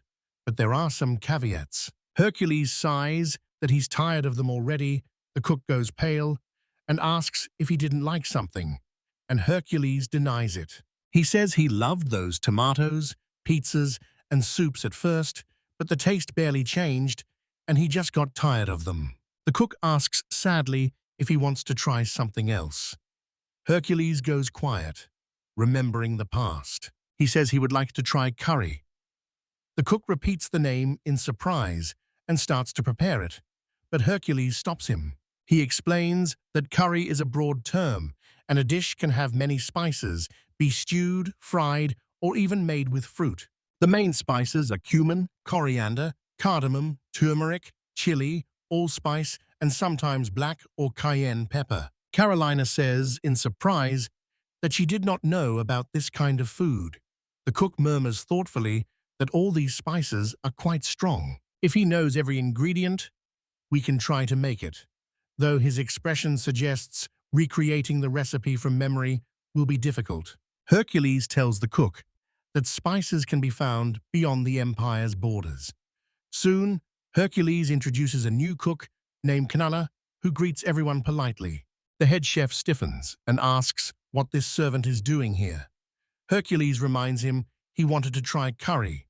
Nearly all the spices come from Knali, so he brought their chef. Nala admits he used to be a servant, but the Church of the Messiah converted him, and now he is free. The head cook just nods, indicating he understands. Nala shakes the cook's hand and says he's glad to meet him, calling him chef. The cook is surprised by such politeness. Hercules orders them to get to work, but the head cook stops him. He says that as head of the kitchen serving Lima Palace, he takes pride in his work and will not let just anyone into his sanctuary. Asks to first test Kanala's skill before deciding. Hercules agrees, acknowledging the requester was right. To do this, he gathers a few people around a table to run tests. Hercules solemnly announces that everything is ready and has gathered the finest judges for the future palace. It is time for the tasting. He sits on a 7-person jury. They must satisfy everyone's tastes. Nal has already been appointed the court chef as a formality. Hercules is curious what curry tastes like since he has never tried it. Galphus recalls tasting Sondilian dishes. Christopher says he visited Sondilla with the previous emperor, and Lucanos points out that spiced food is not a luxury a simple bishop may have. Dalios growls menacingly, so no one dares to slip anything nasty in. He does not understand why he is here. Nala apologizes for the delay and brings one large flatbread and 3 small bowls. He presents butter chicken curry, spinach curry, kamuli curry, and tandoori chicken. Galfus notes the lovely scent with delight. Christopher says it brings back memories of earlier times. Carolina eyes it hungrily, while Dalios, like a cat, thinks the dish is too hot. The cook watches closely and stays silent. Lukat Shoutson suggests starting by giving praise to the Lord. Lucanos offers a prayer, thanking the Almighty for the food and asking that the dishes be blessed to strengthen body and spirit. Hercules claps his hands happily and says it's time to eat. Tearing off a piece of flatbread, he dips it into the curry. He slowly brings it to his mouth and chews it thoroughly. The panther, Dalios, and Carolina watch his reaction closely. Nala asks how it tastes. Hercules smiles and says it tastes great and urges the others to try it. One picks the spinach, another the kamuli, a third the tandoori chicken. In half an hour, almost nothing is left. Caroline says, with pleasure, "It's incredibly tasty."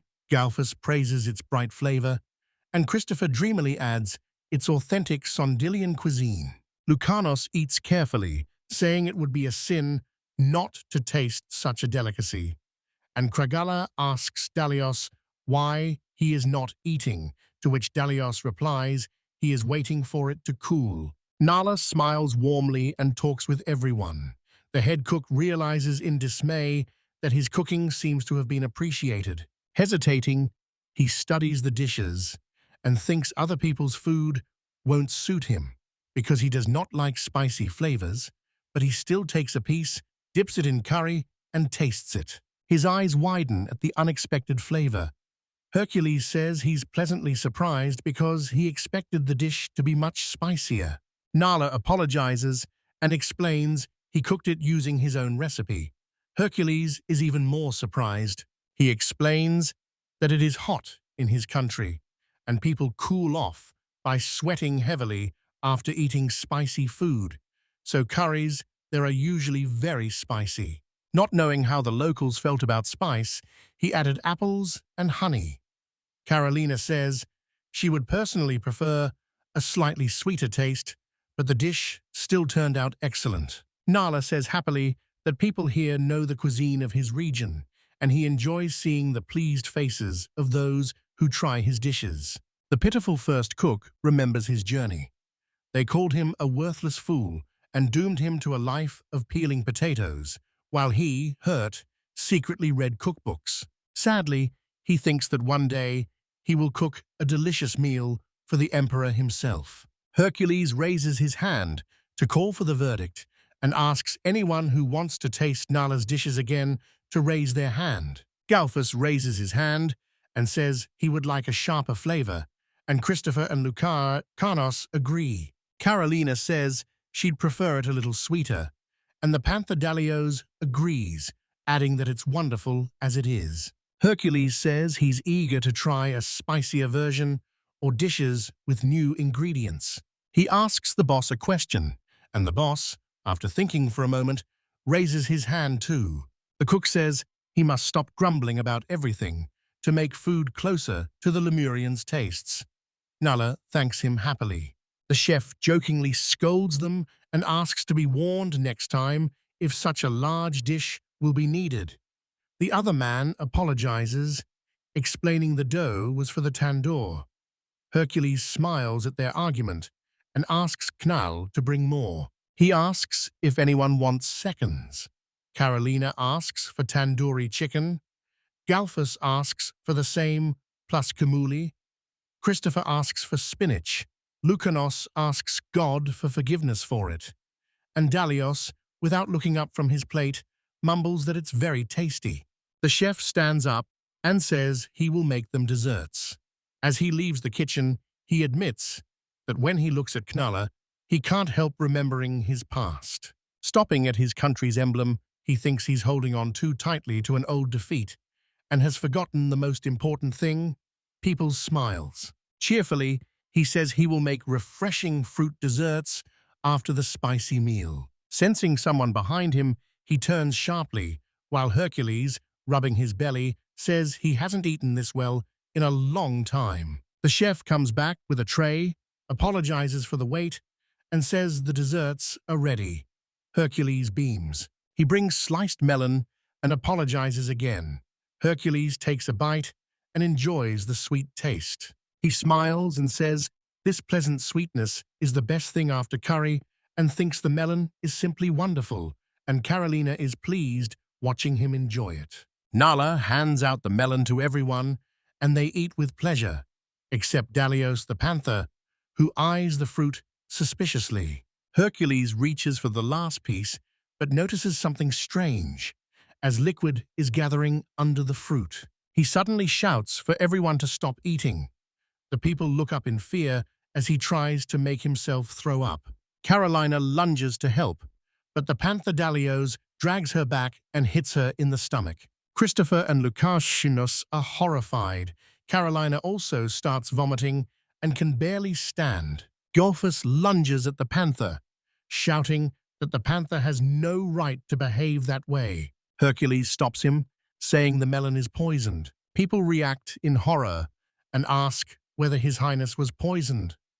Others quickly silence them, reminding everyone that speaking about it aloud is forbidden. Someone says they heard there was poison in his favorite fruit, the melon, and asks how he feels and who did it. Rushing forward, the woman is stopped by the servant, who tells the princess to stop and asks where she is going. And the princess replies that she is going to Hercules because she needs to talk with him. The servant says she cannot allow it because the previous emperor forbade her from doing it. Evdokia, mother of both Adrien and Hercules, says Hercules is the country's future and, above all, her son, so she will naturally worry. Deeply distraught, she cannot understand how this happened and begs the Lord to help her son. Lucanus checks Hercules and says his temperature and pulse are normal with no signs of trouble. Hercules replies that he was lucky because he didn't manage to bite off the poisoned part. Christopher never imagined they would poison a melon. Hercules believes they made small holes and injected a measured dose of poison, and if they had not noticed the reaction on the silver tray, he would already be in a coffin. He turns to the panther Dalios and thanks him, saying it was because of him, and Dalios replies that he just noticed rust on his plate. A nod toward Carolina suggests someone near her might have slipped in the poison, and Carolina just sighs, saying she has nothing to say. Golphus apologizes to Hercules and explains he froze when their former enemy hit his daughter. Hercules says he understands. Golphus thanks the panther Dalius for saving his daughter, but Dalius only turns away and snorts. Hercules turns his gaze to the boss and asks whether he really wanted to kill him. The cook looks up at the ceiling, panics, and insists he cooked with all his heart and would never poison his own dish, especially not the emperor, and Hercules then asks where he got the melon. The boss stiffens but admits she was brought by His Highness Adrien's assistant, Mr. Domenico. He explains he met the man in the corridor on his way to the kitchen, and the man said it was to honor His Highness's victory. Golphus notes he seems to come from the aristocracy close to Adrien, and 4 years ago, when the land tax was raised, he lashed out at everyone. Christopher adds that since then, Domenico has sided with Adrien, so such an action is entirely possible. Lucanus tenses, then tells Hercules this could be proof, and mentions the crown. Everyone reacted in shock and asked whether he had tried to touch the crown, since that is a crime, so he was not at the banquet. Lucanus asks whether they will look for Domenico, but Hercules says it is useless. Domenico runs the fruit import and export, and even questioning him will yield nothing. The boss pleads that he didn't know about the poison and asks everyone to believe him. Paula backs him up, says he is a good man, and even shakes his hand. Hercules replies irritably that he knows the cook was simply used, but until the doubts are cleared, he forbids him from entering the kitchen, and Knali's face instantly darkens. Guards lead the boss out with Knala following, and Hercules orders Carolina, who also ate the poisoned melon, to rest while asking why she was there. She insists she cannot go to sleep, while Hercules' life is in danger, and shouts that she must be by his side now to protect him. He suddenly pulls her close, lays her down beside him on the bed, and covers her with a blanket. A blush rises to her cheeks. She tries to step back, but Dalios the panther flinches and tenses when the door suddenly opens and a woman enters the room, apologizing in advance. She steps forward and asks anxiously how he is feeling. Galphus recognizes Mary, and Carolina flinches when she sees her mother.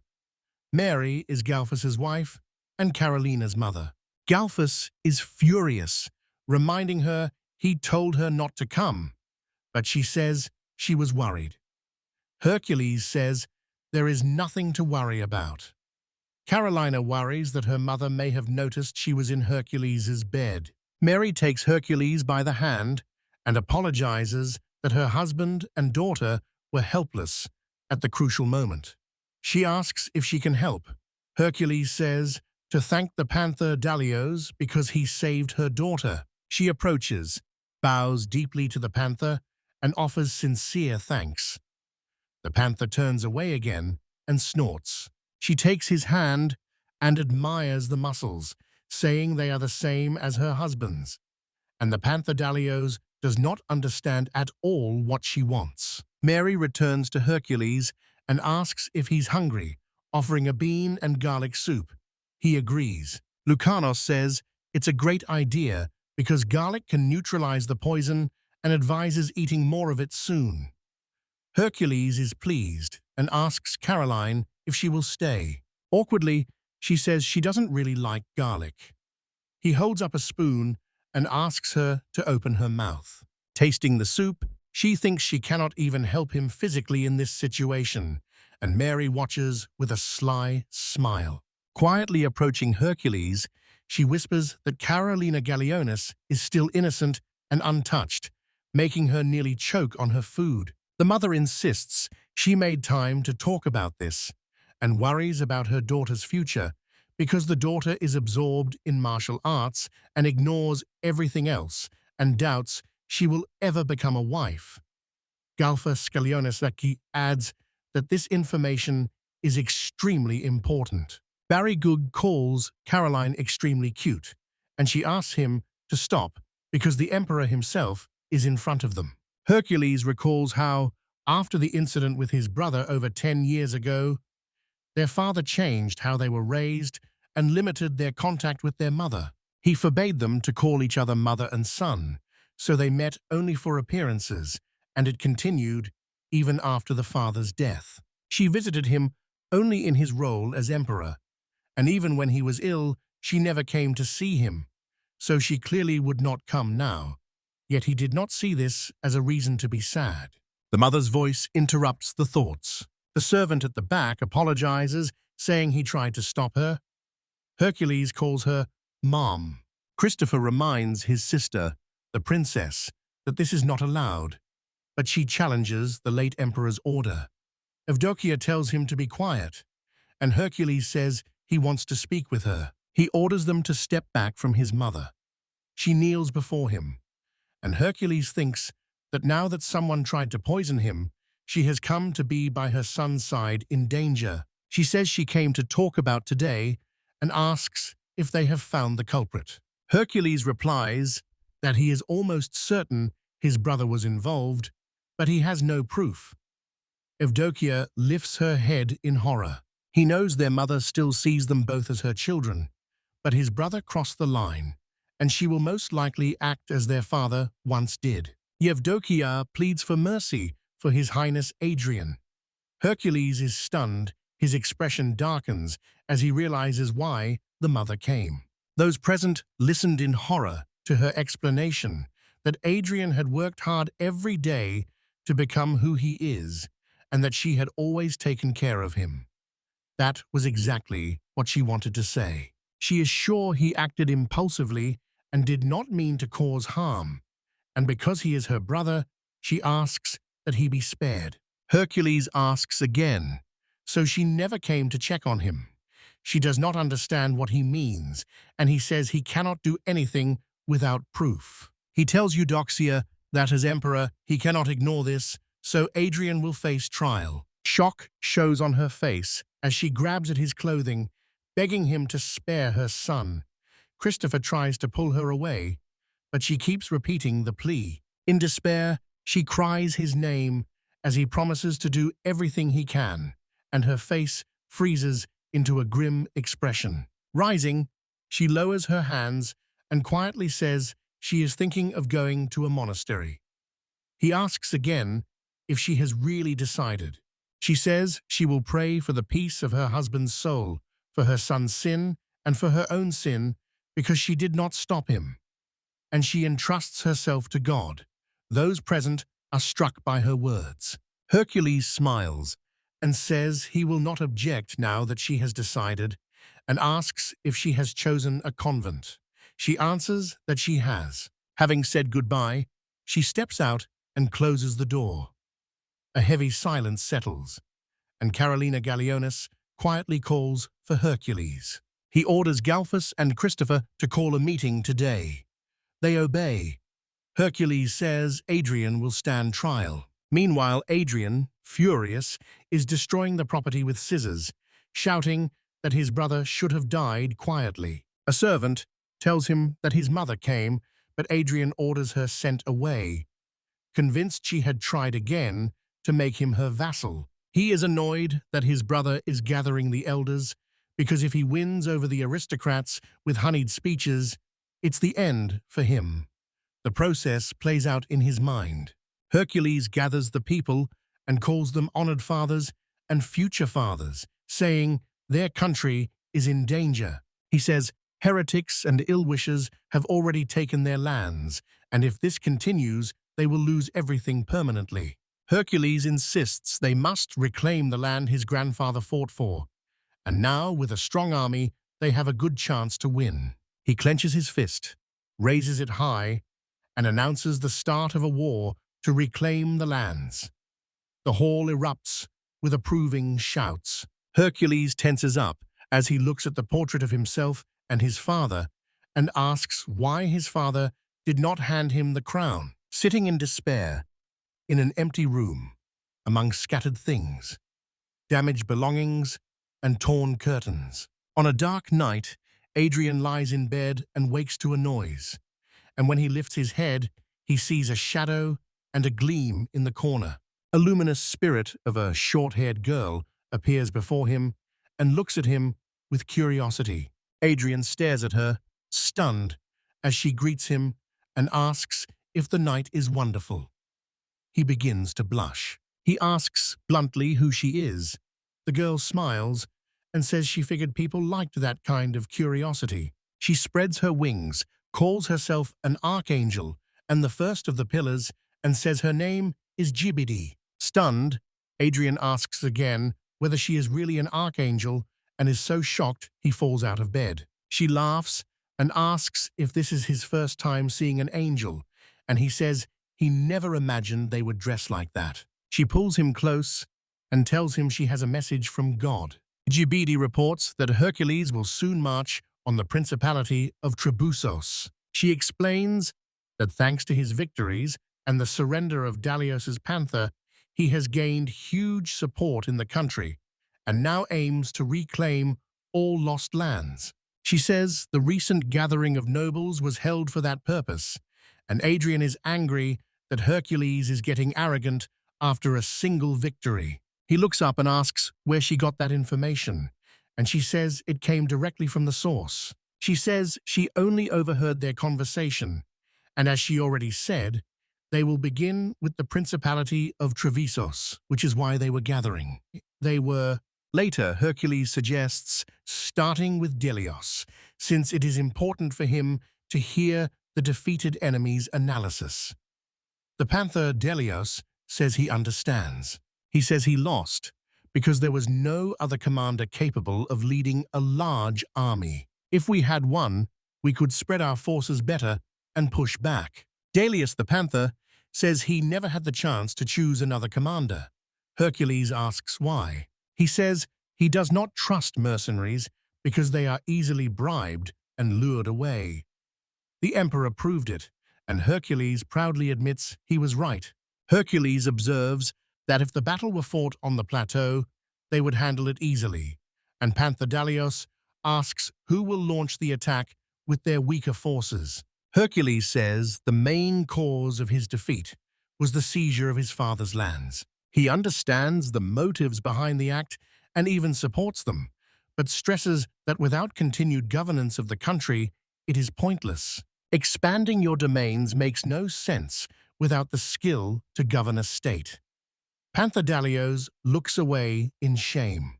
Hercules laughs in agreement and promises that this time he will do everything right, so Dalios will have to work hard. Having heard Pantera Dalios's view, he suggests moving on to Lemuria's internal affairs. Galphus Gallienus notes that remembering that battle and Hercules' orders leaves no room for complaints about the strategy. Hercules says the main problem is the weapons.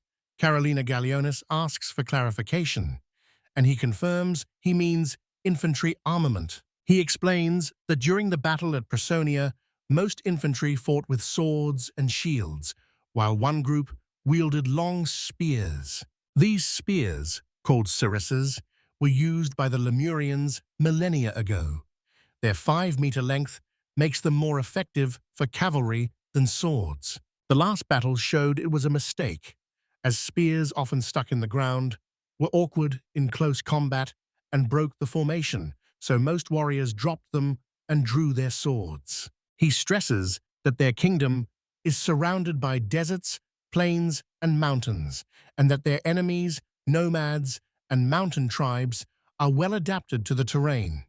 If weapons cannot be used because of the landscape, it will be a disaster. They cannot tailor weapons to each terrain type, so it would be better to replace the daggers with spears.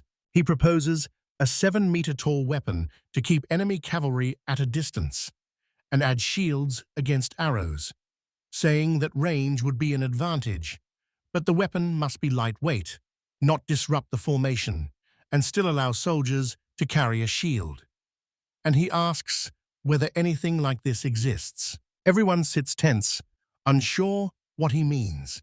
Dalios, the panther, jokes that it might be better to use everything at once. Galphus Gallienus says it is easy to say, but impossible to put into practice. Pantera Dalios adds that when the emperor asks, you are left searching for an answer. Hercules mentions an idea and scares them by saying they will re-equip the army and train right up to the performance, and Gabriel overhears it all. In Adrien's room, she explains that they are preparing step by step. He calls his brother arrogant, but he doesn't care about soul combat techniques. Gabriel says their expedition will fail. Surprised, he asks what she means. She explains they will sail to the Principality of Trevisos. The spirit's anger will bring a storm that overwhelms them, and they will be lost on the waves until they all drown. Adrien does not believe it and asks how this could be, and the woman says that in one world, the army of a great kingdom got caught in a similar storm twice, which led to legends about a god of thieves. She says Hercules has no idea, as he is now gathering an army and preparing for a campaign. Adrien pauses, then says he doesn't care. Gabriel looks at him in surprise. He says he was meant to inherit the throne, the country, and the traditions, not someone else. He admits he loved his father more than anyone else. The imperial magic left the father and passed to Hercules, who didn't even understand what had happened. Least favored among the heirs, Hercules was chosen by his father, the vassals, and even the inheritance magic. His country and his father were everything to him. The other man may have been slightly more capable, but he took absolutely everything from him. When his mother saw the magic seal, she ordered him to obey Hercules. His father, his mother, and the crown belong to him. He will kill the one who took everything and restore what is rightfully his. Gabriel smiles and says he's been through a lot, but now the Lord personally protects him, and she promises he will soon take the throne and bring the empire to prosperity. She pulls him sharply toward her and says she will reward him to make it happen. Adrien asks her to wait, but she ignores him and keeps pressing, and he shouts, asking if he can really become emperor. At that moment, he jolts awake, looks around, and realizes it was only a dream. Breathing hard, he thinks it was nonsense that an archangel would have been here. On the bed, he notices a scroll, unrolls it, and sees a map showing the route to the Principality of Trabzon. Confused, he can't tell how she ended up here. A white feather drifts onto the bed, and he picks it up and studies it for a long time. Then he laughs and says he can finally push him off the throne. A man enters, apologizes, and is surprised that Adrien is already awake. It's Dominic, and Adrien says he's right on time. He orders Dominic to gather the troops. Dominic asks whether this involves a tax to fund the army. Adrien replies that there will be no tax. Adrien says Hercules is going on a campaign against the Principality of Trebizond, and they will attack him as soon as he returns. Dominic asks whether this will be a coup, and why it is happening so suddenly. Adrien replies that he is finally lucky because God is now on his side. Suddenly, he rips down the curtains, throws them over himself, and, staring straight ahead, says he will make Hercules feel all the bitterness and filth of his life and then kill him. Meanwhile, Hercules orders his men to follow the plan. He tasks them with finishing the final preparations and will personally tell the people that their lost lands will be returned. Christopher replies that it will be done. Hercules adds that his brother has already tried to kill him and will most likely try again. Carolina Gallionis squeezes his hand. He turns, and she, eyes blazing, promises not to let it happen. She smiles faintly, convinced he won't reach his goal. He is certain he has everything under control. Hercules steps out onto the balcony to address the people. A crowd below listens closely to his words. He announces everything with his arms spread wide, while Adrien watches him from the window. A few days pass after Hercules begins carrying out the plan. People are saying they heard nothing like this during the Council of Elders, and everything is unfolding as Archangel Gabriel predicted. Someone remarks that it is still unclear whether His Highness Adrien dreamed this vision. Adrien is irritated by the title. The young man is startled and immediately apologizes. Silence follows. Adrien orders everyone to listen and says his father should have chosen him over Hercules because he is the god's favorite and the true emperor. This message, he says, is the reward for all his suffering, the chance Archangel Gabriel gave him, and he cannot lose it. He keeps saying that if it weren't for his brother, they'd be better off. People agree, frightened. Next, he turns to the Bulgars and reminds them about their trade problems. Bulgarons are a nomadic people, mostly of one race, though some are elves of royal or noble blood. Their main currency is sheep, and they sometimes suffer from Lemurian actions because Hercules is unhappy with the trading terms. After hearing them, Adrien says he understands them without words and wants to use their wildness in battle. A sudden knock sounds at the door. Adrien irritably asks what the noise is. A servant enters with news.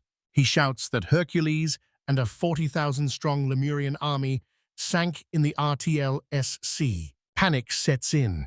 It seems they really died. Everything matches the vision. Dominic asks what Adrien will say. Adrien realizes this was a real message. Addressing his people, he says they are the best because they did not listen to his brother's speeches. Convinced his time has come, he promises everyone honor and glory when his brother falls and he rises. He proclaims himself the next emperor, the crowd cheers him, and Adrien thinks he can kill Hercules. Consulting the sea route map, he decides Hercules will return to this port and they will meet him on a nearby plateau.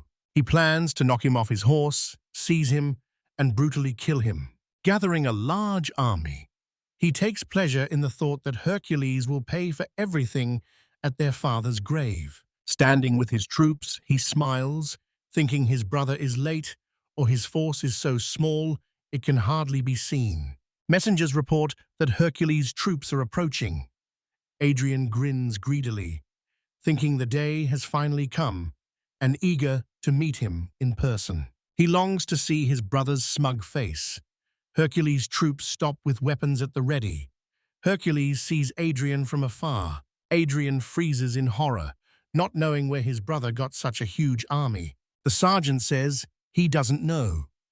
Reports say most of the warriors should have stayed on the sea floor. Adrien angrily adds that according to the prophecy, they shouldn't look so alive and healthy. Convinced the archangel's words could not be wrong, he believed they were meant to cause drowning and draw the sea spirits' wrath. He shouts that he will never believe the picky sea spirits could have liked someone like Hercules. He asks what they can do in this situation. Hercules, watching from afar, says with satisfaction that they are already nervous. He asks Carolina if she sees it. She answers hesitantly that she will probably refrain from commenting. A man steps out from behind her and says with contempt that it is a pitiful sight. Adrien didn't even check the news and believed the army had been destroyed. The man is Edmund, Hercules' half-brother, who adds that it is a shame to have such a thoughtless relative who only brings dishonor to the family.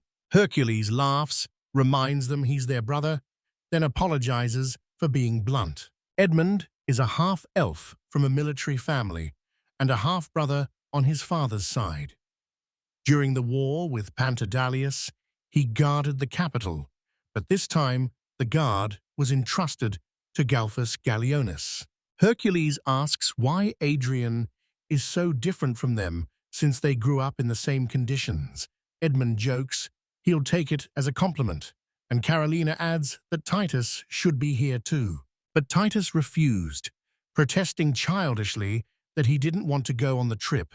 They tried to persuade him, insisting it was an order from Hercules because preparations for a campaign were underway, but he was indignant, saying their wars were none of his concern because inspiration had come to him, and if he now put down his brush, he would bring shame on his family. Worried, he says if Adrien kills him while he is painting, dying with a brush in hand is every artist's dream, so he will not leave. When the servant tells Hercules this, Carolina says he probably will not come. Hercules says it's because he's being motivated the wrong way and asks you to listen closely to how to make him set off. He invites Titus to sketch outdoors. Titus immediately turns, eyes blazing, and says, "Of course, he is coming." Hercules laughs that he's easy to bribe. Edmund jokes that he's surrounded by people like that and doesn't know what else to say. Even now, as Hercules introduces one of the imperial soldiers, Titus keeps scribbling nonsense.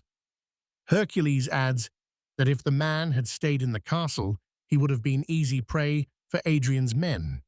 But now he can still be useful. He watches Adrien trying to figure out what's happening and thinks the poor man hasn't noticed anything. Father repeatedly bowed before the nobles so Adrien could become emperor, and Mother, defying the ban, also pleaded for him. He knows his parents loved Adrien most and tells himself he stole nothing from him, since without Adrien's own mistakes he could have become emperor, and now he must take the country his parents loved under his protection. He orders the sweep to start. Panthodalios confirms all plotters are already identified. This meeting will let them crush Adrien and his followers and uproot the threat. Hercules insists that instead of clearing them out, bit by bit, it is better to launch one decisive battle to show that opposing him is unwise. Galphus Gallienus reports that the recipient has arrived. Hercules smiles and takes the scroll from the soldier. He asks about Christopher, who says he is fine, but sorry he will miss the nephew's fight. Hercules laughs, calls him cautious, and says he has already returned to the castle for safety. He adds that they must finish the job quickly and come back with trophies and interesting stories. Adrien doesn't understand why Mrs. Gabriel said that to him. He thought his army was supposed to drown, recalling Mrs. Gabriele's words that everything is fine and the Lord is on his side. Sweat streams down his face and he doesn't know what to do. He clenches his fist, telling himself this is just a test from the Lord that he can get through easily. He asks about the size of their army, and they say it includes 18,000 infantry, 2,000 crossbowmen, 2,000 horsemen, and another 8,000 cavalry sent from Bulgaria in support. That comes to about 30,000 in total. Adrien asks how many soldiers the enemy has. Reports say exact figures are unknown and kept behind the fort's walls, but the regular army is estimated at about 20,000 infantry and 10,000 archers and cavalry, roughly 40,000 in total. Adrien concludes the difference is 10,000. He cheerfully says they have every chance to win and is certain they will defeat the enemy right here on the plateau. They ask him to stop and advise him to avoid fighting on the plateau. Irritated, he asks who dared say that. The man introduces himself as Oscar Alman and asks Adrien to reconsider the situation. Adrien learns he is the second son of the younger branch of the Alman family.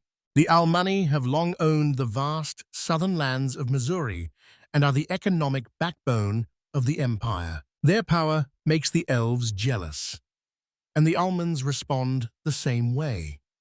In the past, the two sides often clashed in arguments and even in fights. The Almani have now joined what is called Adrien's wing. For Oscar, this is a poor assignment because he has to serve as the prince's advisor. Adrien is upset that the advice comes from someone not even from the main branch of the family and without a name, but he adds that it depends on what is said, and Oscar says he understands. He notes that both sides are nearly equal, but the enemy is led by Galphus Gallienus, who personally trains the elite troops and regards the heavy cavalry as the main threat. By contrast, their army is mixed and struggles with coordination, and the soldiers wear the latest armor they are not yet used to. Adrien replies that he sees no problem. Oscar says the issue is more than that. When asked what it was, he remains silent for a long time.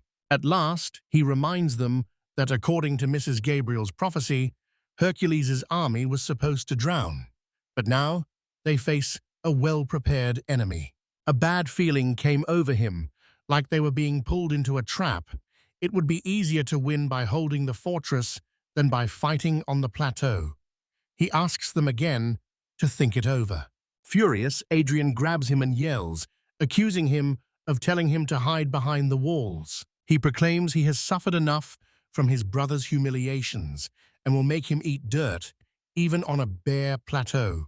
This nameless one does not dare order the emperor, pushes him away sharply, telling him to go back to his place. Oscar silently gets up and asks for forgiveness, while Adrien calls out that the Lord himself blesses them, so they must not lose their fighting spirit. Leaving, Oscar thinks Adrien is doomed, and Hercules will certainly win. He must figure out how to get the army out of danger. 3 days have passed since the two armies met. Both sides finished their fortifications. There were no provocations, no shots fired, and no stones thrown. War was coming, but the battlefield fell silent. At the forward outpost of Hercules' army, Carolina Gallienus watches the surrounding area closely. The panther Dalios signals with its eye that there are about 30,000 enemies. He adds they were well prepared. Hercules calls it rot, but admits that for the aristocrats, gathering such an army is not a problem. In their empire, the army is not only the emperor's, the nobles also have their own soldiers. Compared with other empires, this one is dangerous because even after repelling a bandit attack, threats cannot be completely eliminated. Most landowners keep their own guards, which explains why the aristocracy hires mercenaries. Unlike mercenaries such as Pantera Dalios, nobles have long owned land and estates, and the main line has its vassals, while the branches have theirs, creating a whole network of subordinates. Hercules notes that uniting this force could create a real army. Sighing, he adds that he doesn't like aristocrats because they inherit power through blood ties. He says blood ties are a great force given from nowhere, and rejecting them is like renouncing a talent given by God. Panther Dalios smiles, noting that this applies to Hercules himself. Hercules agrees, saying it is true. He adds that if the blood begins to rot, it will turn into ordinary red water, and the noble blue blood will be devalued, proposing that these ties be returned to God right now. Hercules looks down at the warriors and asks whether they see things differently, and at that moment, representatives of another race appear. Galfus Galionis is puzzled that the Bulgarians are not with the enemies and cannot understand why they are here. Hercules descends, saying he summoned them, explaining that Bulgarians' troops excel at quick strikes but lose their advantage in open battle. He found it odd when they decided to come out in the open and sent them a messenger.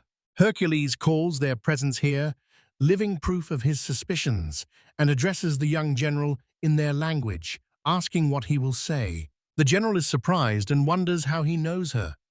Hercules says it's worth searching, and you can find a private tutor. Smiling, he says it befits the emperor to be a friend and ally, and that knowing the language is his duty. He does not think otherwise. The general approaches and asks whether he really is the emperor of Lemuria, surprised by how young he looks. Hercules invites him into the tent and tells Galfus Galionis that the rest is up to him, and Galfus bows and carries out the order. In the tent, Hercules tells the general he will turn a blind eye this time, and the general only understands when Hercules offers a deal. The general sits down, looks nervous, and takes the document. Hercules explains the agreement has 4 points. The treaty establishes mutual peace and forbids attacks, opens official trade routes, obliges the king of Bulgaran to send troops when the Lemurian emperor requests them, and requires Lemuria to pay an annual tribute to Bulgaran. The general asks what this means. Hercules says they are a nomadic people. If they keep giving up farming, life will not improve, and meat alone will not keep them healthy. To start farming, you need technology, seed, and other supplies. You can get them either by looting or by trading. This time, they chose to use the fight for the throne to loot everything they needed. And if Adrien did not take the throne, they were wrong to expect Hercules to compromise. They hesitate, and Hercules reminds them they are allies and urges them to treat it as a coincidence. They are unnerved by how accurately he predicts their moves. The startled general agrees, signs the agreement, and announces that Bulgaran is withdrawing from the war. Afraid, he presses harder than those before him, as if he can see right through everything. Hercules lifts the document and says they are now bound by the agreement, orders the Bulgarian friends to disappear, and the general realizes one wrong move will let Hercules destroy them. In a panic, Adrien cannot understand why the Bulgarian army is retreating and orders that no one disobey his will. A soldier approaches him with a message from Bulgaranu's envoy, saying they have reached an agreement with the Lemurian Empire and are withdrawing from the war. With rage, Adrien beats a soldier, berating the nomads and shouting that they cannot be trusted. He keeps hitting and shouting that everyone is trying to betray him, though he does not understand why. Finally, she calms down, sees the soldier is unconscious and breathing heavily, and begins to smile. Standing up, he says in a trembling voice that everything is fine. And now things will only get more interesting because God is on his side. And this is just a test before he takes the throne. Murmuring to himself, he says the difference is always 10,000, just small change. Confident he will beat Hercules, he keeps repeating that Mr. Brio said the future of Lemuria is in his hands, so defeat is impossible. He calls out in excitement that they must stop throwing stones and take up arms. At that moment, the soldier rises. Hercules sees the Bulgarians from a distance and notes they seem to have fulfilled part of the agreement. He sees this as positive because unlike the aristocrats' private troops, which are hard to control, the Bulgaranu army is state-run with a clear chain of command. The biggest obstacle has been removed. Hercules draws his sword and declares it is time to fight. Orders everyone to take their positions. Hercules shouts to destroy the merchants, and Adrien responds by calling to kill the false emperor, claiming God is on his side. The assault begins as archers and crossbowmen unleash clouds of arrows that fill the sky while the soldiers press forward without pause. The battle rages, arrows streaming in endless waves. Crossbowmen keep firing while calling on wind spirits. They are ordered to dance behind the arrows. From a distance, Hercules orders the heavy cavalry to advance. A soldier gives the signal, and Carolina Gallionis and her uncle charge forward. Adrien recognizes the signal and orders his soldiers to step aside, then crush the enemy cavalry. The soldiers obey and advance. One warrior steps forward, asks the wind for protection, and wishes death on the imposter emperor's fighter who stands before him. In a thunderous clash, soldiers call on the wind spirits again, demanding the empire display its power. Galphus Gallionis charges forward, flames burning behind him. Enemy soldiers wait for their fate in dread. The moment he flies by, nothing is left of them but ash. Galpha laughs and calls them weak. He proclaims loudly that no one will stand against his fearsome advance, while enemies shout, calling Carolina and Edmund merchants and servants of the fallen emperor. Edmund tells Carolina he will go first. Terrified, she asks what he has in mind. He says he has not been in a fight for a long time and wants to warm up. She steps aside. The warriors charging at them taunt that the girl is running, so they will deal with the old man first and then catch up to her. Edmund looks his enemies in the eye and says it's sad to hear that. To him, it's wrong to call someone old just because they lived a little longer than others. The soldiers look surprised, not understanding his words. Edmund smiles and says he will start with them. He summons his spirit Andromalia and orders her to tell these ignorant people their place. The spirit appears as a woman wearing a hat with patterns on her face.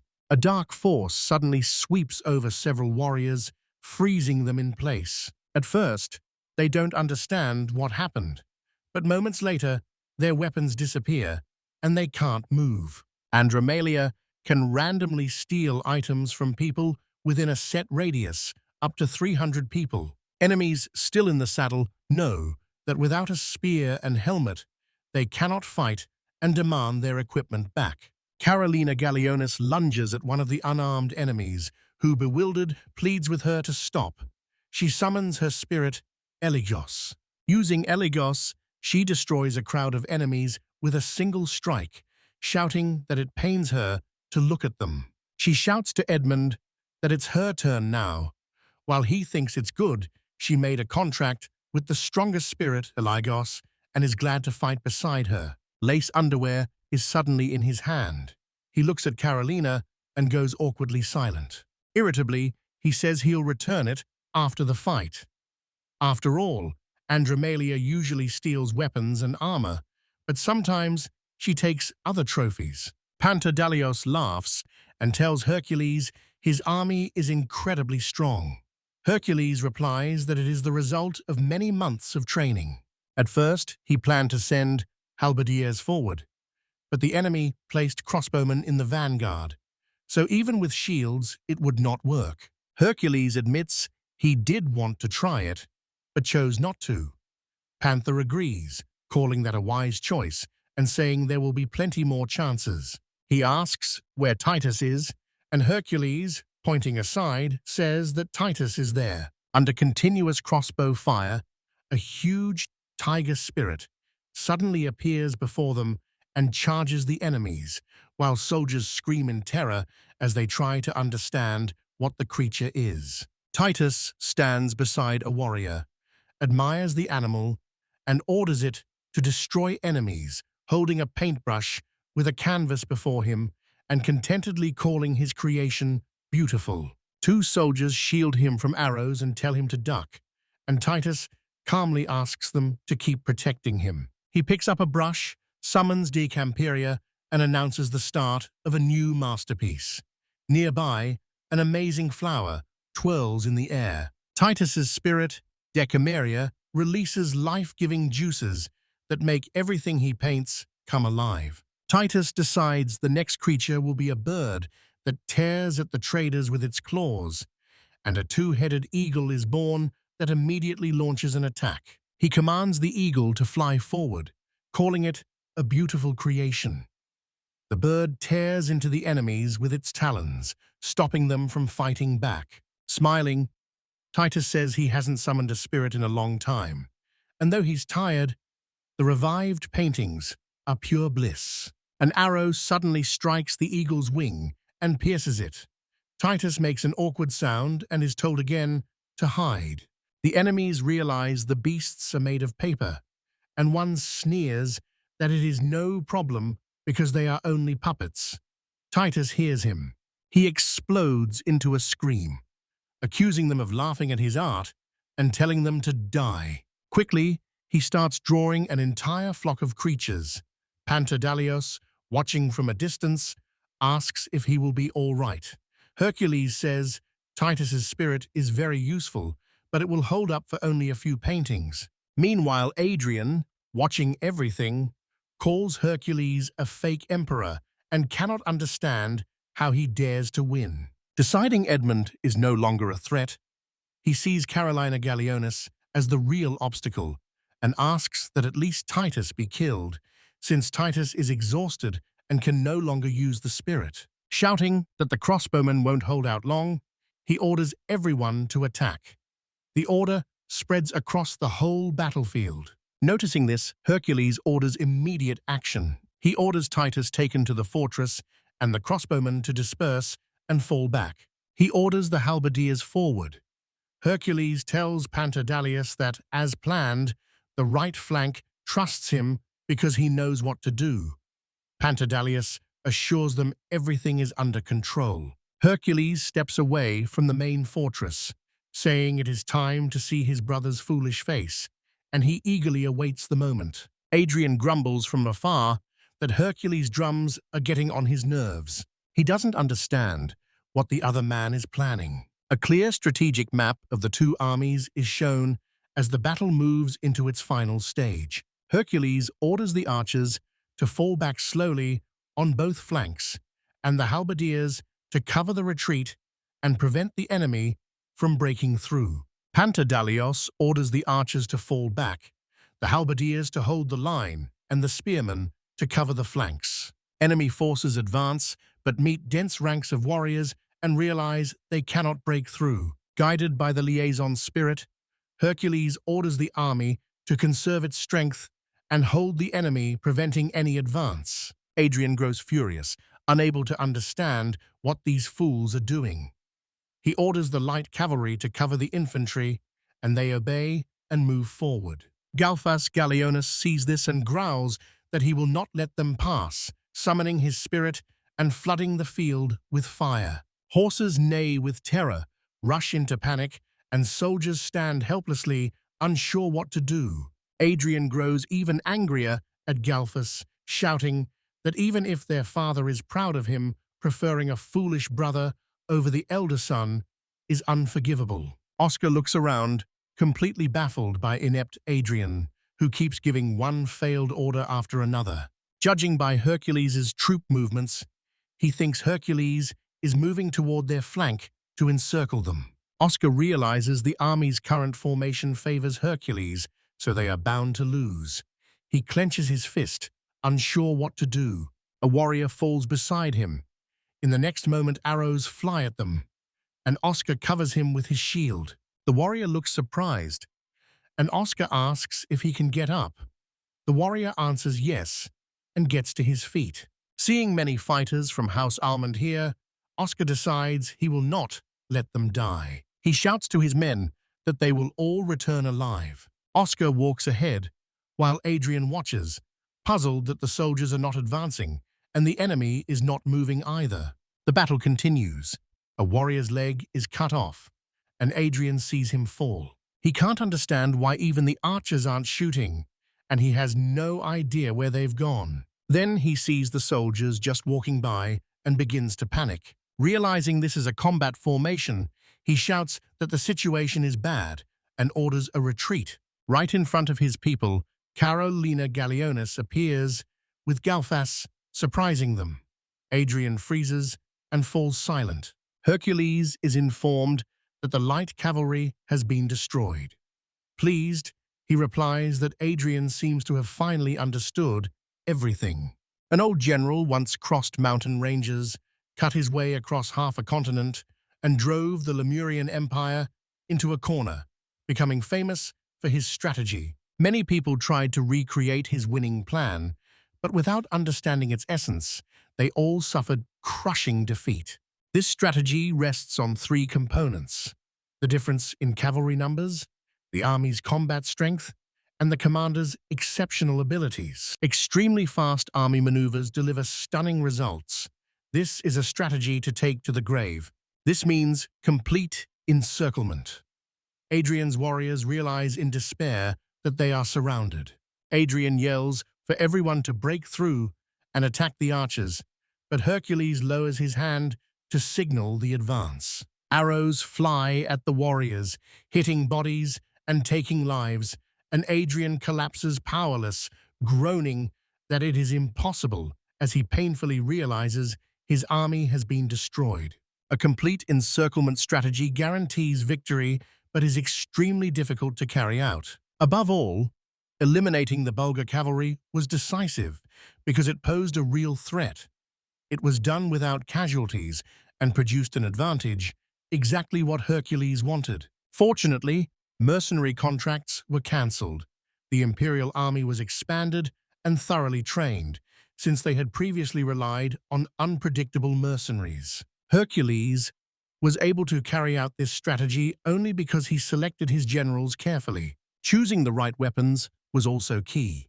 If the enemy had pikes, or had armed everyone with halberds, it would have been impossible to fool them.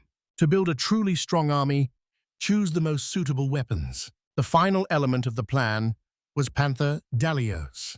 Until then, Hercules could not give complex orders to 20,000 warriors by himself. Only by entrusting half the army to him did the encirclement strategy become possible. Rebuilding the army from scratch, improving soldiers' combat effectiveness, and clearing foreign forces from the battlefield enabled experienced generals to take full control of the fight. Warriors lay down their weapons and plead for mercy, promising to pay any price. One of them insists he is a vassal of one of the 77 sacred nobles, and says that if he dies, their houses will not stay silent. They kill him instantly, like the others. Hiding behind their shields, the soldiers press against each other. Someone shouts that if Adrien really is a noble, he should begin negotiations with Hercules. They panic, not understanding who they are fighting for. Hercules smiles, then bursts into laughter and shouts to Adrien, asking whether he sees and feels it. Loudly, he thanks him for the chance to personally recreate the legendary strategy of the past. He thanks him for letting him be the younger brother and for his obedience. Panterdalios hears this and thinks it has been about 1,000 years since the strategy was created. Now, a 15-year-old stands before him, having carried it out successfully while countless others failed. He figures the average elf lives 200 years, so he still has 185 years of experience ahead and smiles at the thought. He says he is looking forward to the future. Hercules, hearing this over the comms, asks what he just said, but Dalios answers that it was just thinking out loud. Dalios says they only need to block the way now so they do not break through, and asks Hercules to keep the guard in place. Hercules replies that he understands. He notes that maintaining an encirclement is as hard as filling a skin with water to the brim, and in his view, under a rain of arrows, few commanders could calm frightened soldiers and rally them for a breakthrough. Hercules says it doesn't matter. Without a capable leader, they won't get out of the ring, and not a single fly will escape the trap. Suddenly, a warrior breaks free, and Hercules and Dalios stare at him in shock. It is Oscar, who declares that the House of Almond will not fall today. He orders everyone forward, and the warriors obey, following him. The soldiers of Hercules shout to restore formation and not let a single man break ranks.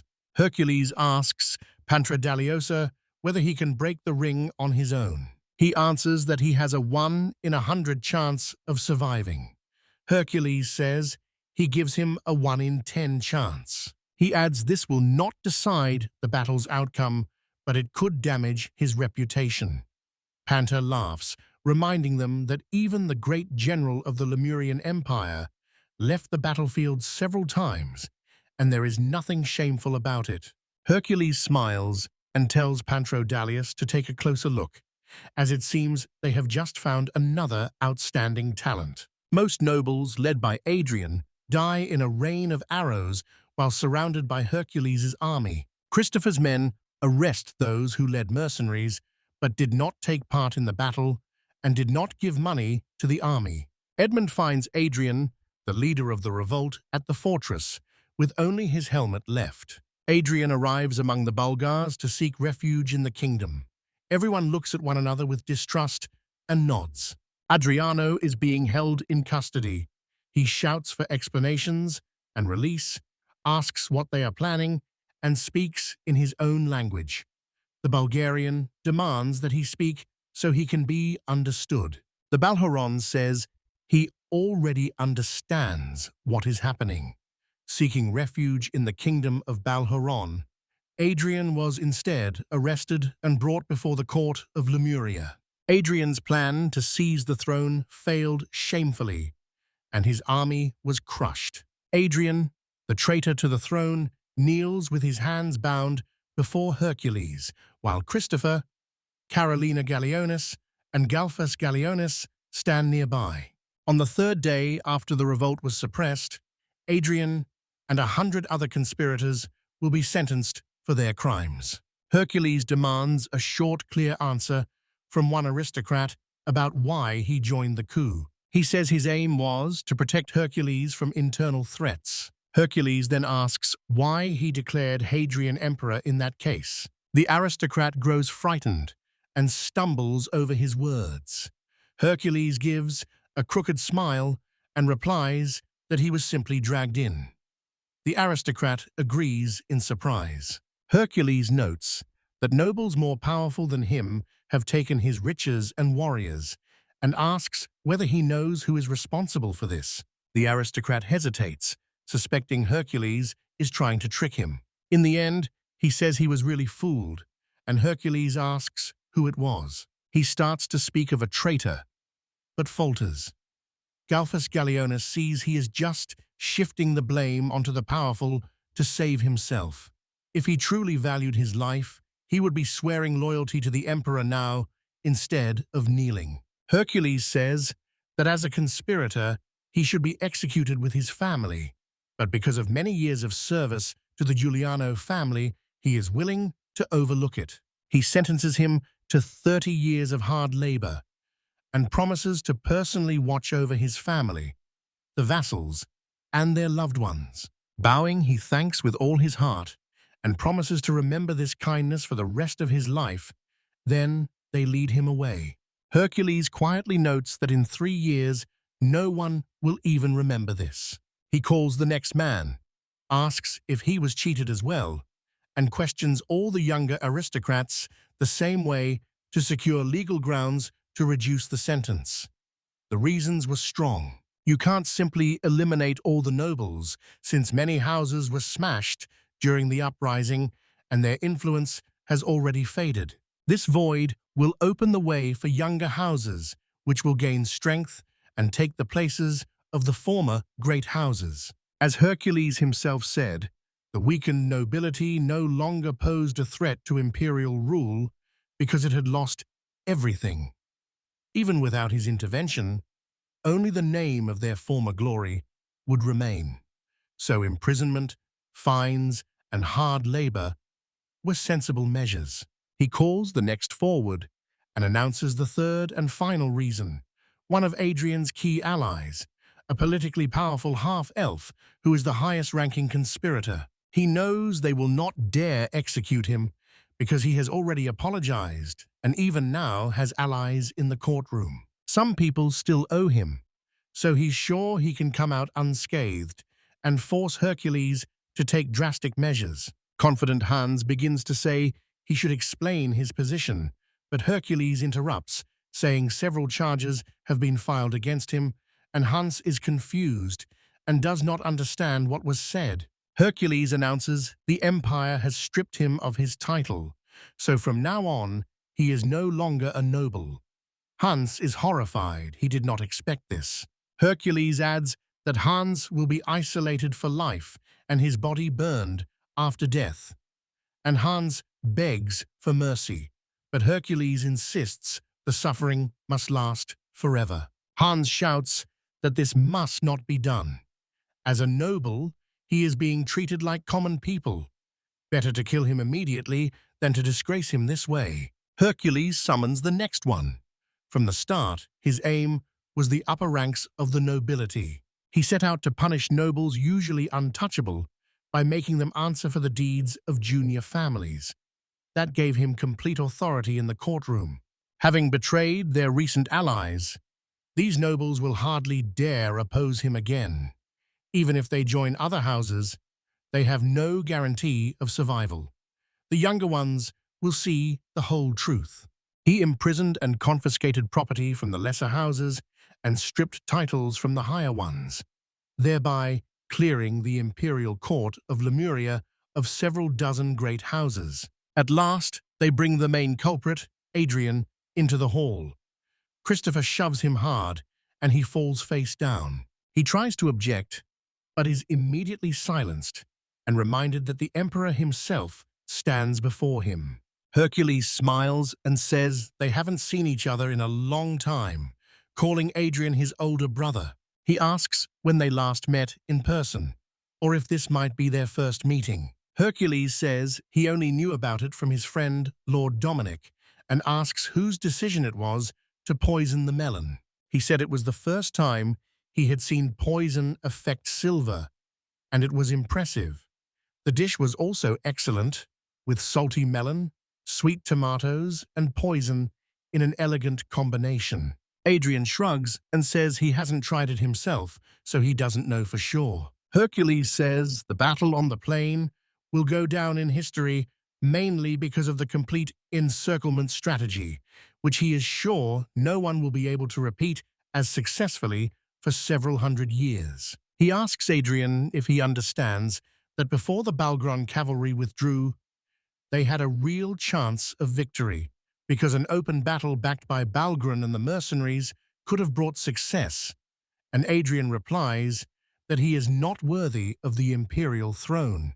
Hercules falls silent, and the other insists he should have inherited the throne after his father, but from birth, everything was given to a degenerate who had no right to it. He shouts to all the aristocrats that the false emperor has deceived them and urges them not to let him stay on the throne, saying it is a prophecy from the great archangel Gabriel. Raving, he proclaims that the gods themselves chose him, and that he is the rightful emperor of the great Lemurian Empire.